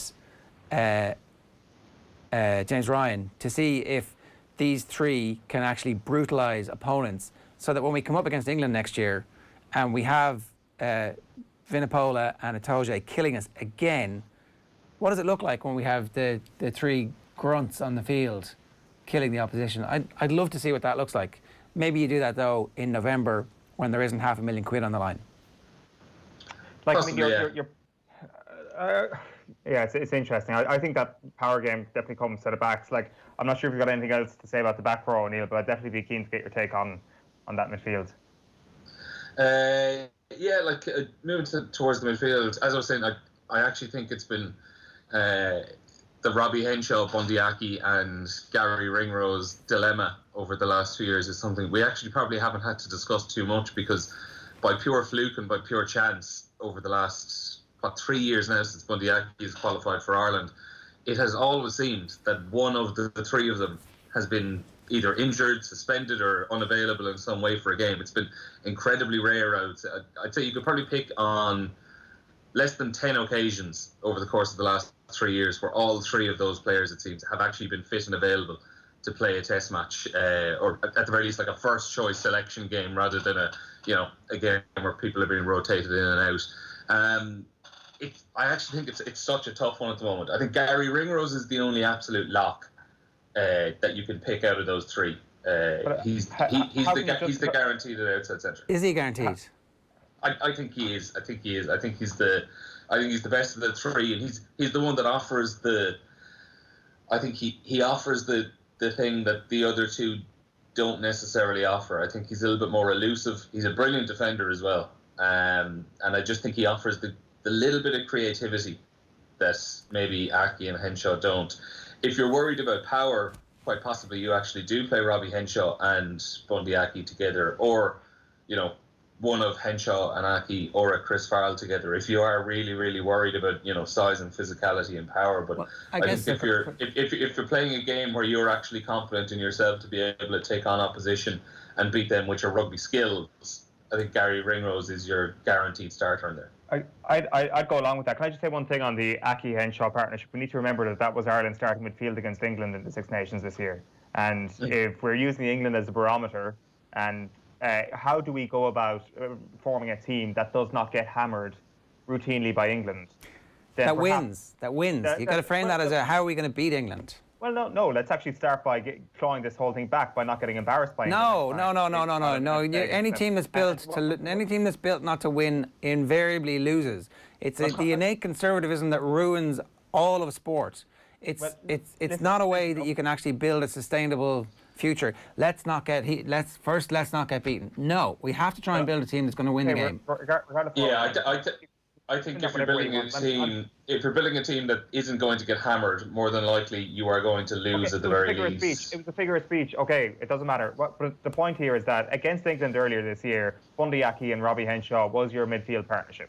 Do you then play that exact same midfield the next time you go out and during the next section of your campaign, if your very aim is to be better and to win games in which you actually got hammered by Power in the last time? That is just a question I'd have to you. Like you floated that Aki and Henshaw midfield partnership there, Neil, and I just wonder if we've already seen the evidence of that. Now, what we have seen since then is evidence of Henshaw and Ringrose together up against a pretty powerful midfield of Damien de Allende and Chris Farrell in the red of Munster. Who won that day? I know it was the first day out for de Allende, but I think the more cohesive, maybe cohesion is the wrong way of framing it, but the better midfield pairing that night was certainly Henshaw and Ringrose. And for me, I think that they're a step ahead of Farrell. I think Farrell is definitely the fourth man in that three. But to be leaving Henshaw out of both games, I think is ridiculous. He's good to have on the bench, you know. Like, I think that what needs to happen is a jolt across everybody where you are no longer guaranteed to be starting these games. And in November, I would, after these two games, I think taking your point on board, Neil, about where you want to finish in that top, but also the prize money suddenly being so important. Like, you're absolutely looking at a 9 and 10 partnership that is completely different from the existing partnership. To see what do we have here, what are we building towards, and next year when I'm trying to win a Grand Slam, what will my team be and what will it look like? I think that you've got to give Chris Farrell an opportunity here. That he has played well, he has shown that he is also creative. His passing is excellent, and in a better team where he has hopefully some go forward ball, then he's going to look better than Farrell and de Allende did that night for Munster. I think we probably should remember that night. What we should remember as well is there are more games coming in November as well. We're not just talking about, you know, games against Italy and France in the Six Nations, where that's going to be the only chance to actually see combinations and see players. I think we actually, like, we spoke about the experimentation at the top and how there probably isn't going to be a huge amount. I think throughout the course of the 5 or 6 games between the October and November, we probably will see quite a few players given a chance, but in, you know, maybe 1 or 2 players in this game, 1 or 2 players in a different game, rather than a kind of a, you know, 3 or 4, 4 or 5 players put in for a test debut just to see how they get on. I think it's going to be a slow, you know, a couple of combinations tried out, but with a conservative eye on it, right? You know, with, you know, first case or first goal has to be to win these games.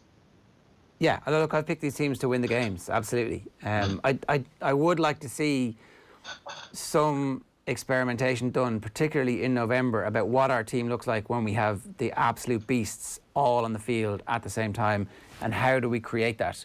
What does that team look like? And if it's completely imbalanced, if the back row doesn't work because, you know, Henderson's not actually a back row and hasn't turned into a player who will be a back row, and he's only ever going to be a second row. Fair enough, but like, let's just at least have a look to see if there are certain game situations where having the 3 man mountains on your team is beneficial for you. And also, if you add in suddenly a centre partnership of Bundy Aki and Chris Farrell, then that's a big swarming team where wherever they look, they're met by big ferocious men who are capable of breaking you in the tackle. The other one I'll bring up is you're going Jacob Stockdale at full back for the Italy game. For the Italy game, Conway full back for the France game.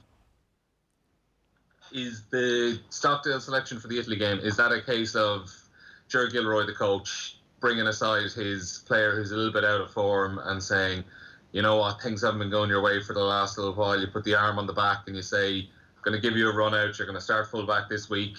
We're going to see what you're made of. We're going to give you a bit of extra space probably to move around with the ball in hand as well. Is that your chance of actually, is that your opportunity in theory to kind of like manage the player, as opposed to actually you think he's the best option for full back at that day? I think our best full back is Andrew Conway at the moment. In terms of form and in terms of career evolution, I think it's pretty clear, and that's why I picked him at fullback for the France game. I think Jacob Stockdale is clearly an international quality player who is out of form and a little bit out of confidence, and it's the coach's job to try and get that back to a point where he is a massive resource for you. Like, his try-scoring record in international rugby stands comparison with almost anybody in the game's history. So that is not an accident, and Brian O'Driscoll was talking about sometimes he doesn't even appreciate himself just how physical he can be, and you want to get that back and you want to give him the confidence. Like the Cheslin Colby tries at the weekend that you were commentating on, it's hard to blame him for that. Like, he's up against Diego Maradona. Like, Maradona made everybody look stupid. if it was the only issue that we'd seen from Stockdale, then I'd be completely forgiving of that, and he would be straight in the team on the wing as a nailed down, one of the first names on the team sheet. He's just not there at the moment, and I think that putting him full back in the Italy game would be, we have confidence in you and where your career is going, and certainly he would be, if he plays well in that game, he would be in the mix for the France game, but on the wing, and Conway's my man to be king of the backfield, number 15 for the France game. I hate what I'd be more curious about... You can't rugby back to Diego Maradona. You should have. That's what Peter Reid always said. Peter Reid should have, yeah. Peter Reid should have. What I would be more curious about, Ger and Eoin, is... So they're the back threes for the games against Italy and France. What is the back three in November when James Lowe is officially Irish qualified? Well, you stick him in and see how he gets on, right? You want to see what that looks like. But as in who's the odd man out in that situation is what I'm trying to figure out. Because I think we can all agree James Lowe probably is getting straight into the Irish 15 when he's qualified. I'm not sure he gets straight in. I think they make him wait a little while. I think that they don't want to go, well, come on in. I don't think...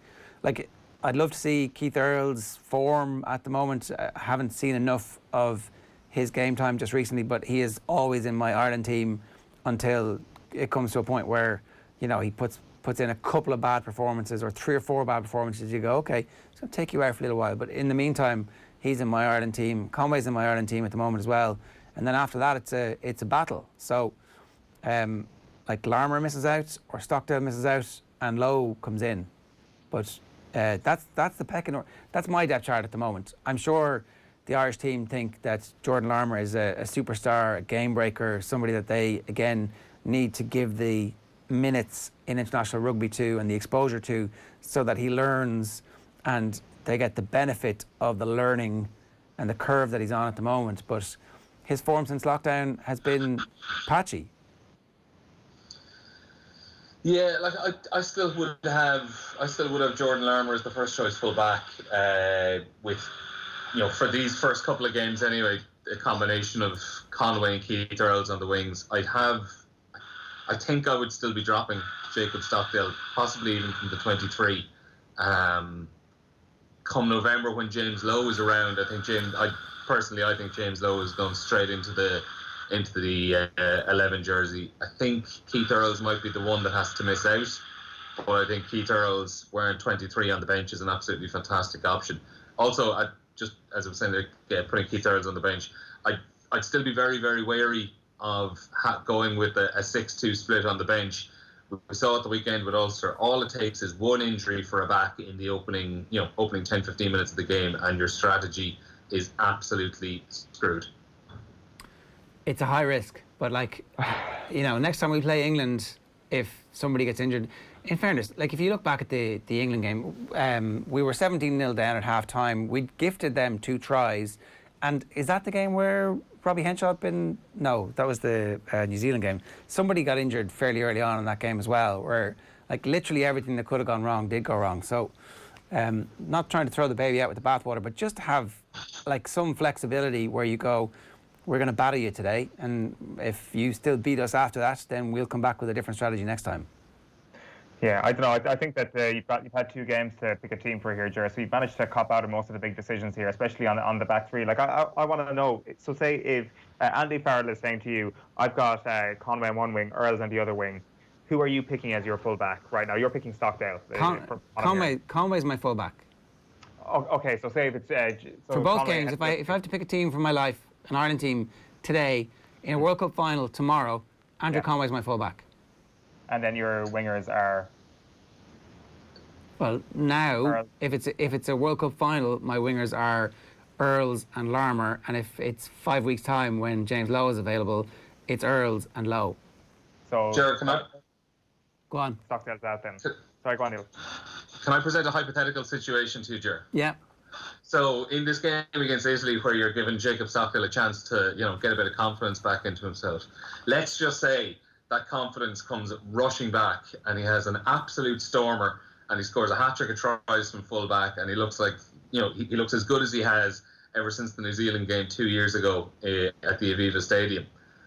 Do you still keep him out of a starting 15 the following week against France? I probably don't. I'm telling them that I'm giving him the opportunity. New information came to light. The rug really brings the room together.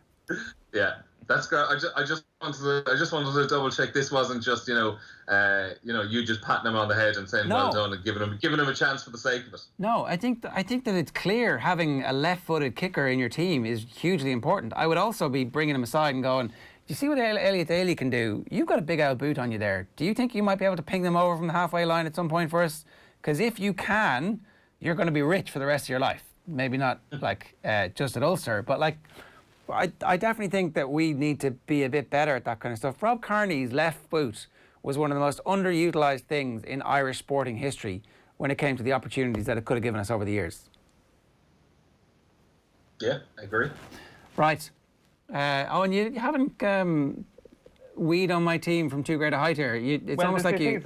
The complete cop-out is my issue here, that you've essentially picked two teams. You're like, oh, I'm not picking one or the other, I'm picking two teams. I don't know, I think that the Henshaw thing is obviously a disgrace, and let's not forget that our last great result for Ireland was Ireland against Wales, and I know he came off with a HIA that day, but he was Ireland's best player for 45 minutes or however long he lasted that day in Ireland's best recent performance. I think you're drastically overrating him, and to leave Robbie Henshaw out of both starting teams, you copped out and still left him out. That is the bottom line here, that you have decided to end his Irish involvement for this year.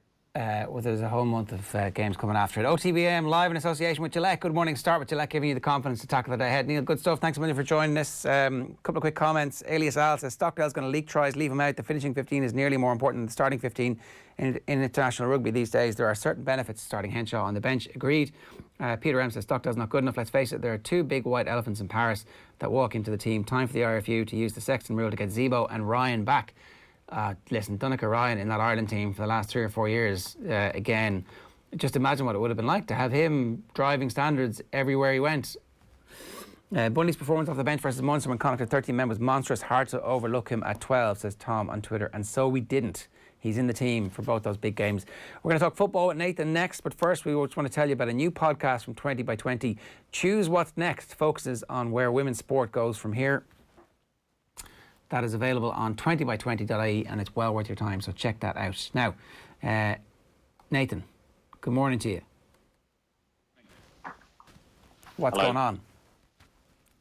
What is going on? You sound confused about what's going on. I mean, that's not the case. Are we having our production meeting on air once again? I have a fair idea. What's going on? Why are you here? Why are you here? I have a fair idea what's going on. You're picking your team of the season. So I hear. Yeah, so I hear. 2 games in. This is Owen's idea, and it's big decisions. This is Owen's idea. This is why we pay him the big bucks. This is the best idea he's ever had. We're like, you know the way it's like, oh, we should.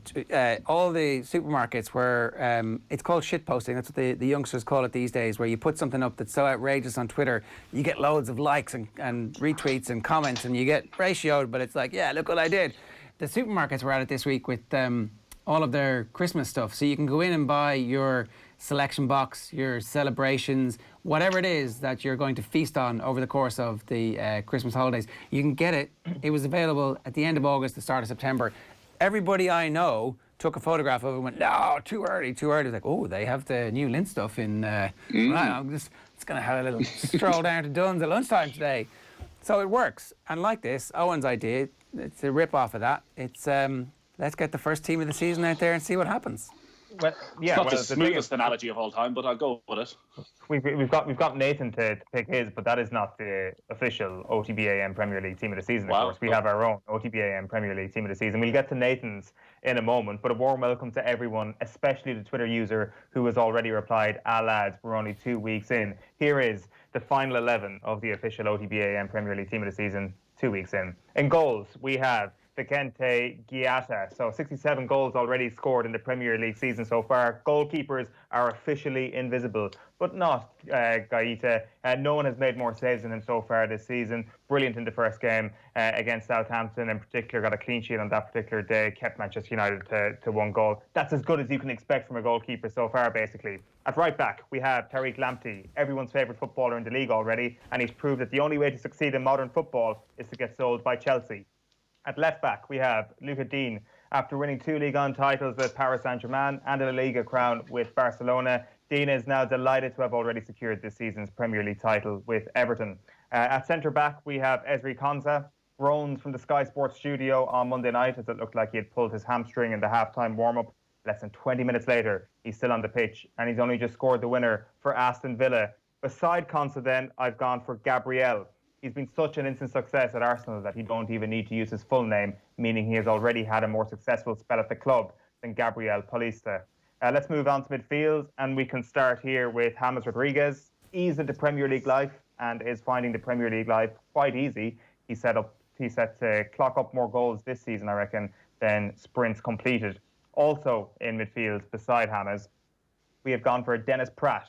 Now, Pratt scored a beauty in Leicester's second win of the season on Sunday night and sparked the Leicester City Twitter account to publish some of the worst social media content ever, or some of the best social media content ever. I can't quite decide. So you'll have seen on your screen for the last few moments. First of all, on Sunday, it was a nod to It's Always Sunny, with the Dennis scheme being showed in full value there. So if you're listening on the radio, D stands for dominate the midfield, E stands for encourage teammates, N stands for never stop running, N stands for net a screamer, I stands for impress the Blue Army, and S is secure the 3 points. And then last night, they kept the TV theme going and they tweeted this, Leicester City.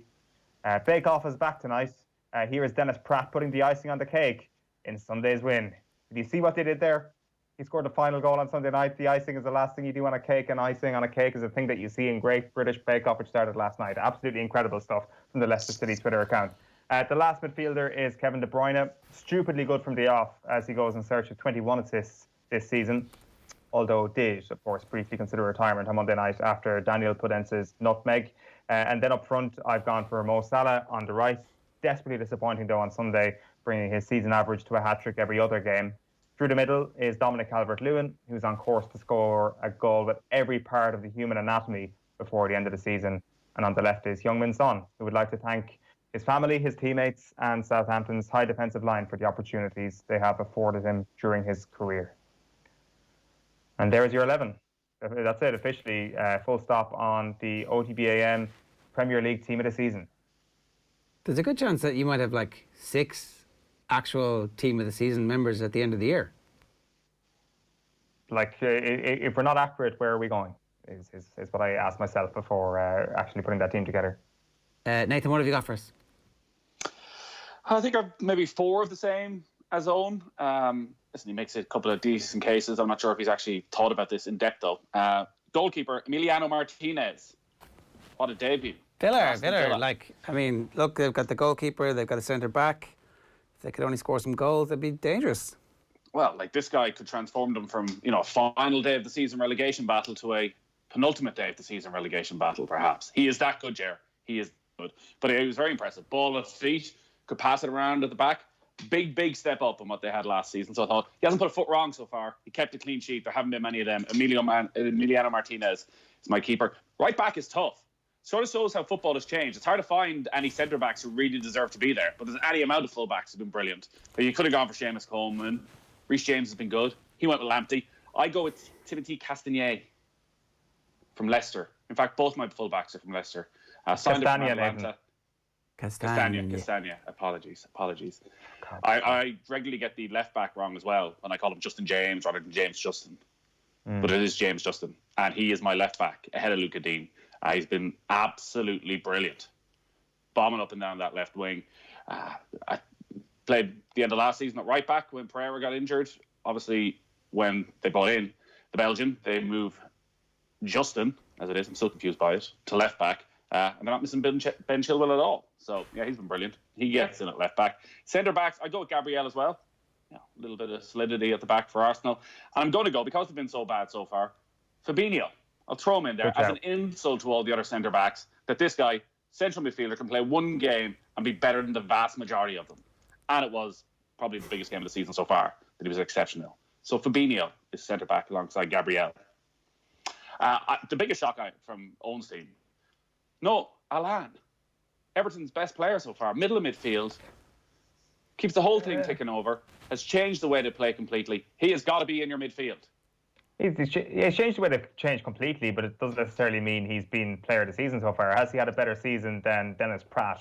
I don't think so. Yes. And I would have had somebody. I would have actually had Alen as my third choice in that remaining midfield position. I can't remember who else I was considering because after Pratt banged in that goal at the weekend, I was like, well, that's it, because he was really good on the opening day of the season as well. It's not fantasy football; it's actual football. So much like your centre back alongside Gabriel Ezri Konsa, because he scored a goal, he gets in, and because what? Pratt scores a goal, he gets in. Tell me how many teams, Alan isn't going to score goals. He's not going to score goals. Tell me how many teams kept clean sheets at the weekend. Ezri Konsa had a brilliant defensive performance, was the standout centre back from the entire weekend that we've seen. He was certainly better than Fabinho, and it's one versus one. Now Fabinho was excellent. Don't get me wrong. He was also excellent. Don't get me wrong. But if I was picking between Fabinho or Ezri Konsa for the best centre back performance of the weekend, I'm going for Konsa. Of the season. Of the season, of course, of the entire season, of the entire. It's the only game they played. To utilise all this evidence in front of us, and your fantasy football comment is actually derogatory at best. To be quite honest with you, your Alen pick is based on one game, the opening game of the season. Okay. This is Alan's position should be to anchor and actually keep things tight in a 1-0 win. It was 5-2 on Saturday. Okay. I'm not sure if he was actually. Okay, the official OTB AM Premier League Team of the Year will be back next week, don't worry. We're going to do a quick Ireland lowdown on what's going on here. Quickly, your front three, quickly. I went with Salah, Calvert-Lewin as well, and Wilfried Zaha instead of Heung-min Son. Because again, I'm not totally judging him on the fact that Heung-min Son, having had 4 chances put on a plate, put them in the back of the net. Wilfried Zaha, left-hand side, every day of the week. Zaha and Son can go through the middle, and Calvert-Lewin can slick his hook. Right, the Ireland lowdown. Harry Arter goes to Forest. Is this good for us? That means he's going to be playing football. He went back to Bournemouth and kind of thought maybe he'd stay there. We'll get first-team games, but they've changed manager, so that's not happening. Championship is where he's at. I don't think he was ever going to get a Premier League move. He'll play week in, week out at Forest, though they look to be in a bit of a mess at the moment, but he's going to be playing. Stephen Kenny obviously likes him, so as long as he's getting game time, I think that's the main thing. He's alongside Cyrus Christie there as well. The Connolly goal, Connolly starting a game, scoring, this is very important that he actually gets a bit of momentum, because young players come in, they're very famous for a couple of weeks, then they go off and they kind of got a little bit of understanding of what exactly their job is going to be week in, week out, so it'd be good for him to get a run here. Yeah, and when we spoke to Graham Potter a few weeks ago, he said the problem with these young players is they can be quite inconsistent at times. So the more goals he scored, the more likely he is to start these matches. He does still look very, very raw when you're watching him in terms of the type of runs he's making and just struggling at times to get involved in the game for long periods. But he took the goal brilliantly. And again, Brighton look as though they're kicking on a little bit from last season. So if he can keep his spot in the team, and Stephen Kenny fancies him. He should have scored in the first 2 matches, so you'd expect he's going to play in the game over in Slovakia. He'll probably play again, maybe on that left-hand side. It is what's his best position. Is it on the left? Is it through the centre, maybe drifting out to the left? If you're playing with 3 up top, do you really want your guy who's playing through the centre drifting out to the wings where he can be a bit more involved? So that's the thing he's going to have to figure out. And that's just going to come from game time as to what is his best position and then learning to play that position. James McLean dominating Manchester United, highlighted on Match of the Day in a package, breaking up play, exactly what we want to see. This is the type of thing that we need. James McCarthy. Yeah, James sorry, McCarthy. Yeah. James McLean. He's next on my list, sorry. James McCarthy. But they play with a different system, and this, again, is the question for Stephen Kenny. How do you get James McCarthy playing in a 3 when he's so good in a 2 at Crystal Palace? So he's alongside James McCarthy. They play with a particularly at Manchester United, it was the most straightforward 4-4-2 you would see, and they sat right back, particularly the midfield too. So he has someone alongside him also protecting the defence and allowing him at times to get on the ball a little bit more. Whereas I still don't think in a 3, all on his own, he has the energy or the personality that you need for that spot. So I think a lot of people feel maybe a switch to a 4-2-3-1 may suit Ireland down to the ground, because it means you should get the best out of McCarthy, and you can play a Hendrick or a Malumbi or whoever else, Arthur, in alongside him. But like that system that Crystal Palace plays so well is not the system that Ireland played in the first 2 matches. So we're not comparing like with like. James McLean has been linked with Celtic. Is this a great idea or a terrible idea? It's a great idea, isn't it? Yeah, absolutely a great idea. Well, it's a great, and it'd be a great idea for James McLean. Why would he not want to go there? We spoke about Shane Duffy, Derry lad, 10 in a row.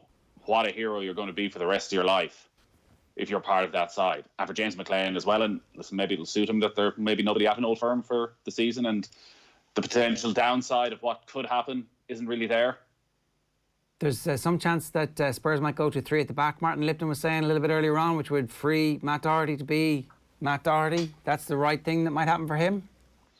Yeah, he's been very good when he's had the ball for Spurs. It's the exact same as we saw with Ireland. Like when he gets the ball in the opposition half, he's doing the right thing and he's making loads of brilliant runs. They haven't managed to pick him out at times. It is when he's gone forward, how quickly can he get back? And 2 or 3 times again at the weekend, he looked out of position when he went forward because the ball didn't come. He was pretty much in line with Harry Kane, 30 yards from the opposition goal. The move breaks down over in the left-hand side, and suddenly there's this massive hole in the right back position where Matt Doherty should be.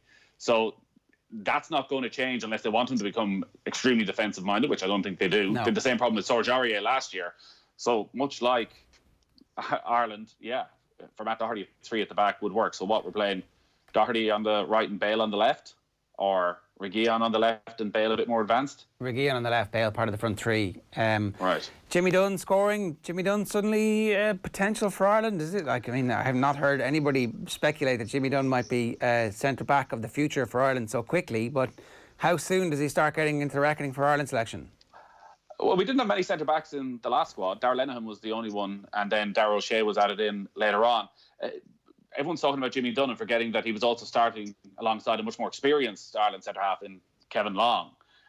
And you'd expect it's one of 2. So speculation seems to be that Tarkowski may go from Burnley to West Ham. Will they try and reinvest that money and get a new centre-back? The problem at Burnley, as we know, is if you're out, you're out.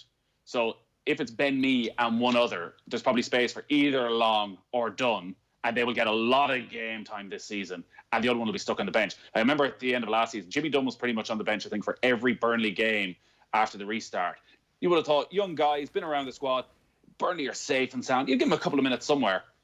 You know, not Sean Dyche. Even when they're making one substitute and there's 10 minutes left, he doesn't even give him 2 minutes. So that'll be the one concern for Jimmy Dunn, is that if you're not in that starting 11 by the end of the transfer window, it's virtually impossible to break through under Sean Dyche. All right, last one for now. Obafemi's not getting his game. Do you try and agitate for a move? Do you wait and hope that injuries are going to happen? There's going to be loads of games this year, coronavirus, blah, blah, blah. You will get your chance. When you get your chance, you just have to be ready for it? Yeah, I think the latter. You just have to wait for your chance. Shea Adams has been getting the start alongside Danny Ings. His overall gameplay seems to have been quite good without getting the goals that they need. And Hasenhüttl gave Obafemi lots of chances at the end of last season, so I don't think he'd be writing him off just yet. The one concern when he's not involved is, are we edging towards a Hasenhüttl press conference where it's questions again about his attitude and his fitness that came up at times last season? So you certainly hope that's not the case. But we're only 2 games in, and he got a lot of time towards the end of last season. You would hope that Hasenhüttl still has that bit of faith in him, will give him more chances. But I think it's probably too early to, unless he gets to move to a championship club, and I'm sure there'll be plenty of demand in him. All right, 9:52 this morning here. Very excited to tell you that Just Eat have launched the Euro Football Quiz, which will test Irish football fans' knowledge on the European Championships, giving you the chance to win cool prizes or bragging rights over your mates. You can compete nationally to win the grand prize of 4 tickets to the Euros next year in Dublin, or you can take part in a specially created OTB Sports Mini League, for which you can win 2 tickets to the Euros in Dublin alongside Just Eat vouchers and an official Euro 2020 football.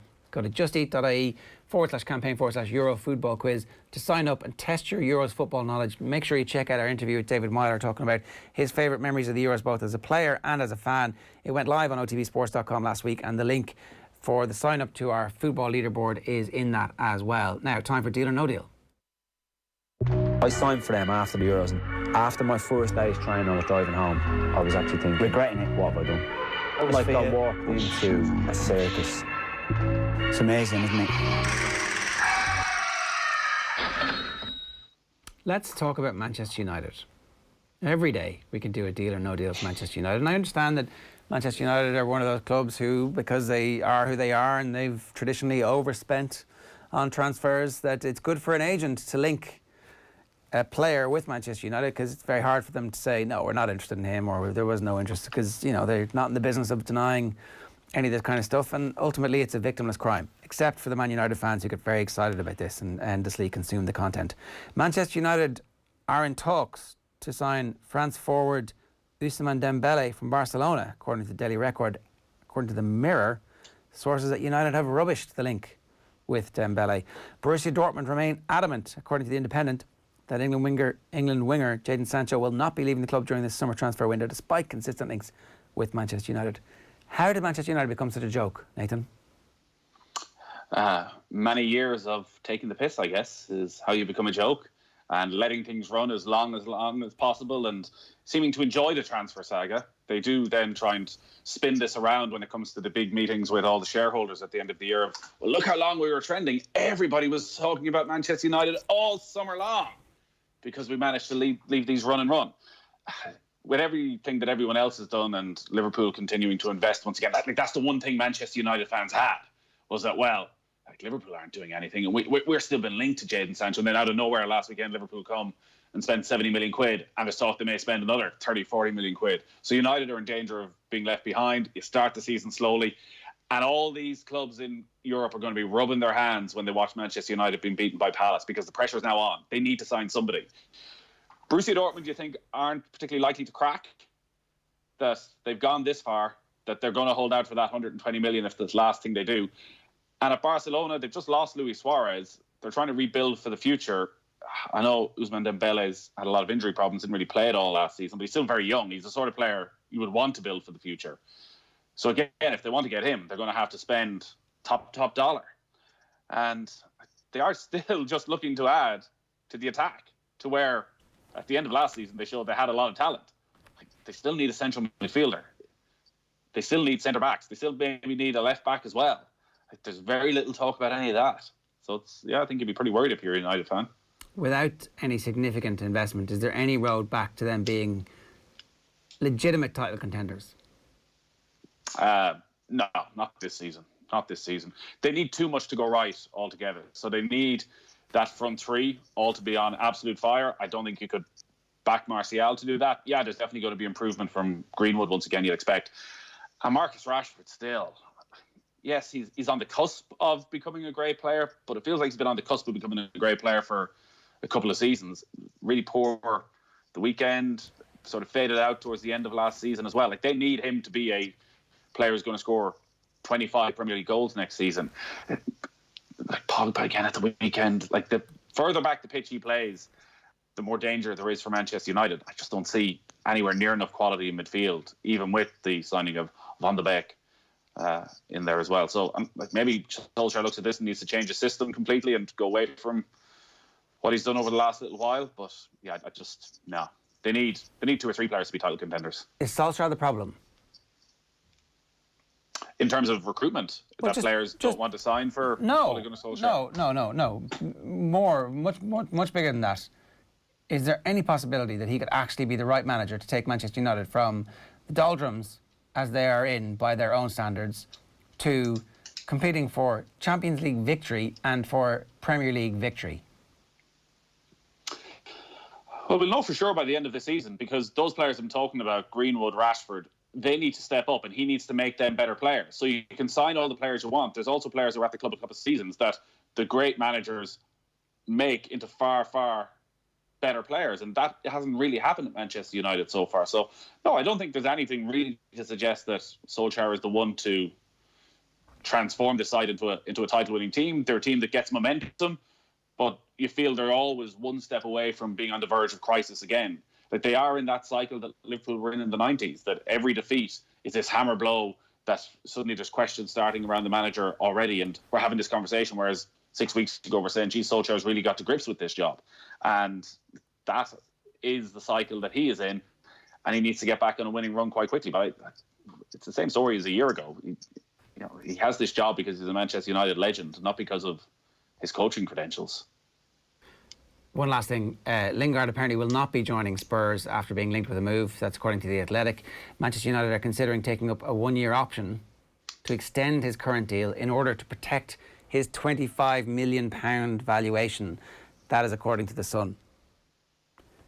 This is madness. I think the business side of it makes sense. Does the business side not make sense? You want to keep his valuation. Who's going to pay £25 million for Jesse Lingard when you know you're going to have to pay him something similar to the amount of money that he's earning at Manchester United? I can't see anybody spending £25 million on Lingard over the next 18 months, no fan day, match day revenue, refunding money to broadcasters. Like, no one is spending 25 million. The days of the idiots in the Premier League spending, I think, are over, surely. Well, I just mentioned James Tarkowski, who they're talking 35 million to West Ham. So West Ham may well be those idiots who go and spend that money on somebody like Jesse Lingard. I still think the 25 million transfer is on. 25 million for Jesse Lingard. England international when he's at his best. So I don't think that's extreme. But again, clubs will look at Manchester United and think, well, can we do some sort of convoluted loan deal where we can get him on the cheap and we pay 5 million of a loan fee and United pay half his wages or something like that? So like they're in the worst buying and selling position possible. But I don't think 25 million for Jesse Lingard is outrageous considering the career he's had. I think it is outrageous. But like, tell me what future he has at Manchester United. Why would they pay him another, is it 500 grand a month times 12? That's another 6 million a year. Why would you pay him another 6 million a year to sit on your bench and never be played and never score and never assist? Well, the latter is obviously a problem, but he is going to play. He played last night. There's a lot of matches coming up, and he will get game time, and you need a hefty enough squad and somebody who can come in and do a job for you, which is where Jesse Lingard will fit in. And I'm sure there's also many, many ways of balancing books that mean the 6 million is slightly separate to the 25 million you may get in as a lump sum for a Jesse Lingard. So I don't think they're just going to let him go on the cheap just to get rid of him. He doesn't seem like the type of character who's a troublemaker, is going to cause hassle. Actually, maybe he's quite a good squad member to have in there as somebody who isn't throwing his toys out of the pram and he isn't playing every week. I know you're going to say, well, you want the sort of player who is doing that. But actually, maybe Solskjaer wants, well, I know on a Carabao Cup night he'll play. I know he can stick him on for 20 minutes. Champions League games that we know we're going to win are done. That's right. That's his role. Like, that is his role. It's hard to see him breaking into the first 11 unless they don't sign any of these players and suddenly there's a couple of injuries and Bruno Fernandes is out for 3 months and Jesse Lingard is your number 10. Yeah, what a horrifying notion that would be, and what a waste of investment and opportunity giving him that money instead of actually signing somebody who might be that player in the future for you. Last one for now. Liverpool are not selling Ryan Brewster to fund a deal to sign Ismaila Sarr from Watford, so they're not doing this thing to do this other thing. Is Ryan Brewster on his way out, and is it actually the right thing for both Liverpool to sell him, cash in, and for him to play some football somewhere else? Well, it's certainly changed over the last few weeks from, we'll send Ryan Brewster out on another loan move and he has his pick of 10 different clubs he can go to, well, this may be a permanent transfer. And I wonder, as you're going back to the change in the marketplace, are Liverpool looking at that and thinking, well, now is the time to sell? So we saw with the move for Hoiver going to Wolves, who it seemed was incredibly highly rated at Liverpool, but they can get 10, 12 million now from, there's no guarantees with these young players what they're going to be worth. So let's get the cash in while we can. And likewise with Ryan Brewster, well, maybe this summer they can get, as Liverpool do so brilliantly, 20, 25, 30 million for this young player who still, there's no guarantees. Like, there is no guarantees he's ever going to be good enough to start 30 games a season for Liverpool. So let's get that cash in while we can.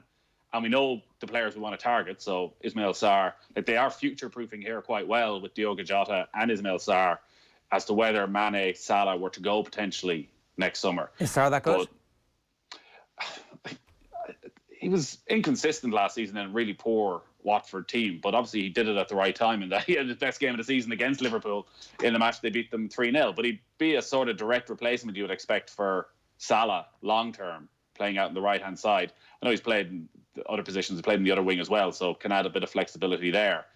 And he's still only 22, and this is the difference between Liverpool and United. You look at Sarr and think there's something there, and Jurgen Klopp will get it out of him, whatever it is. He will improve him and get him to another level.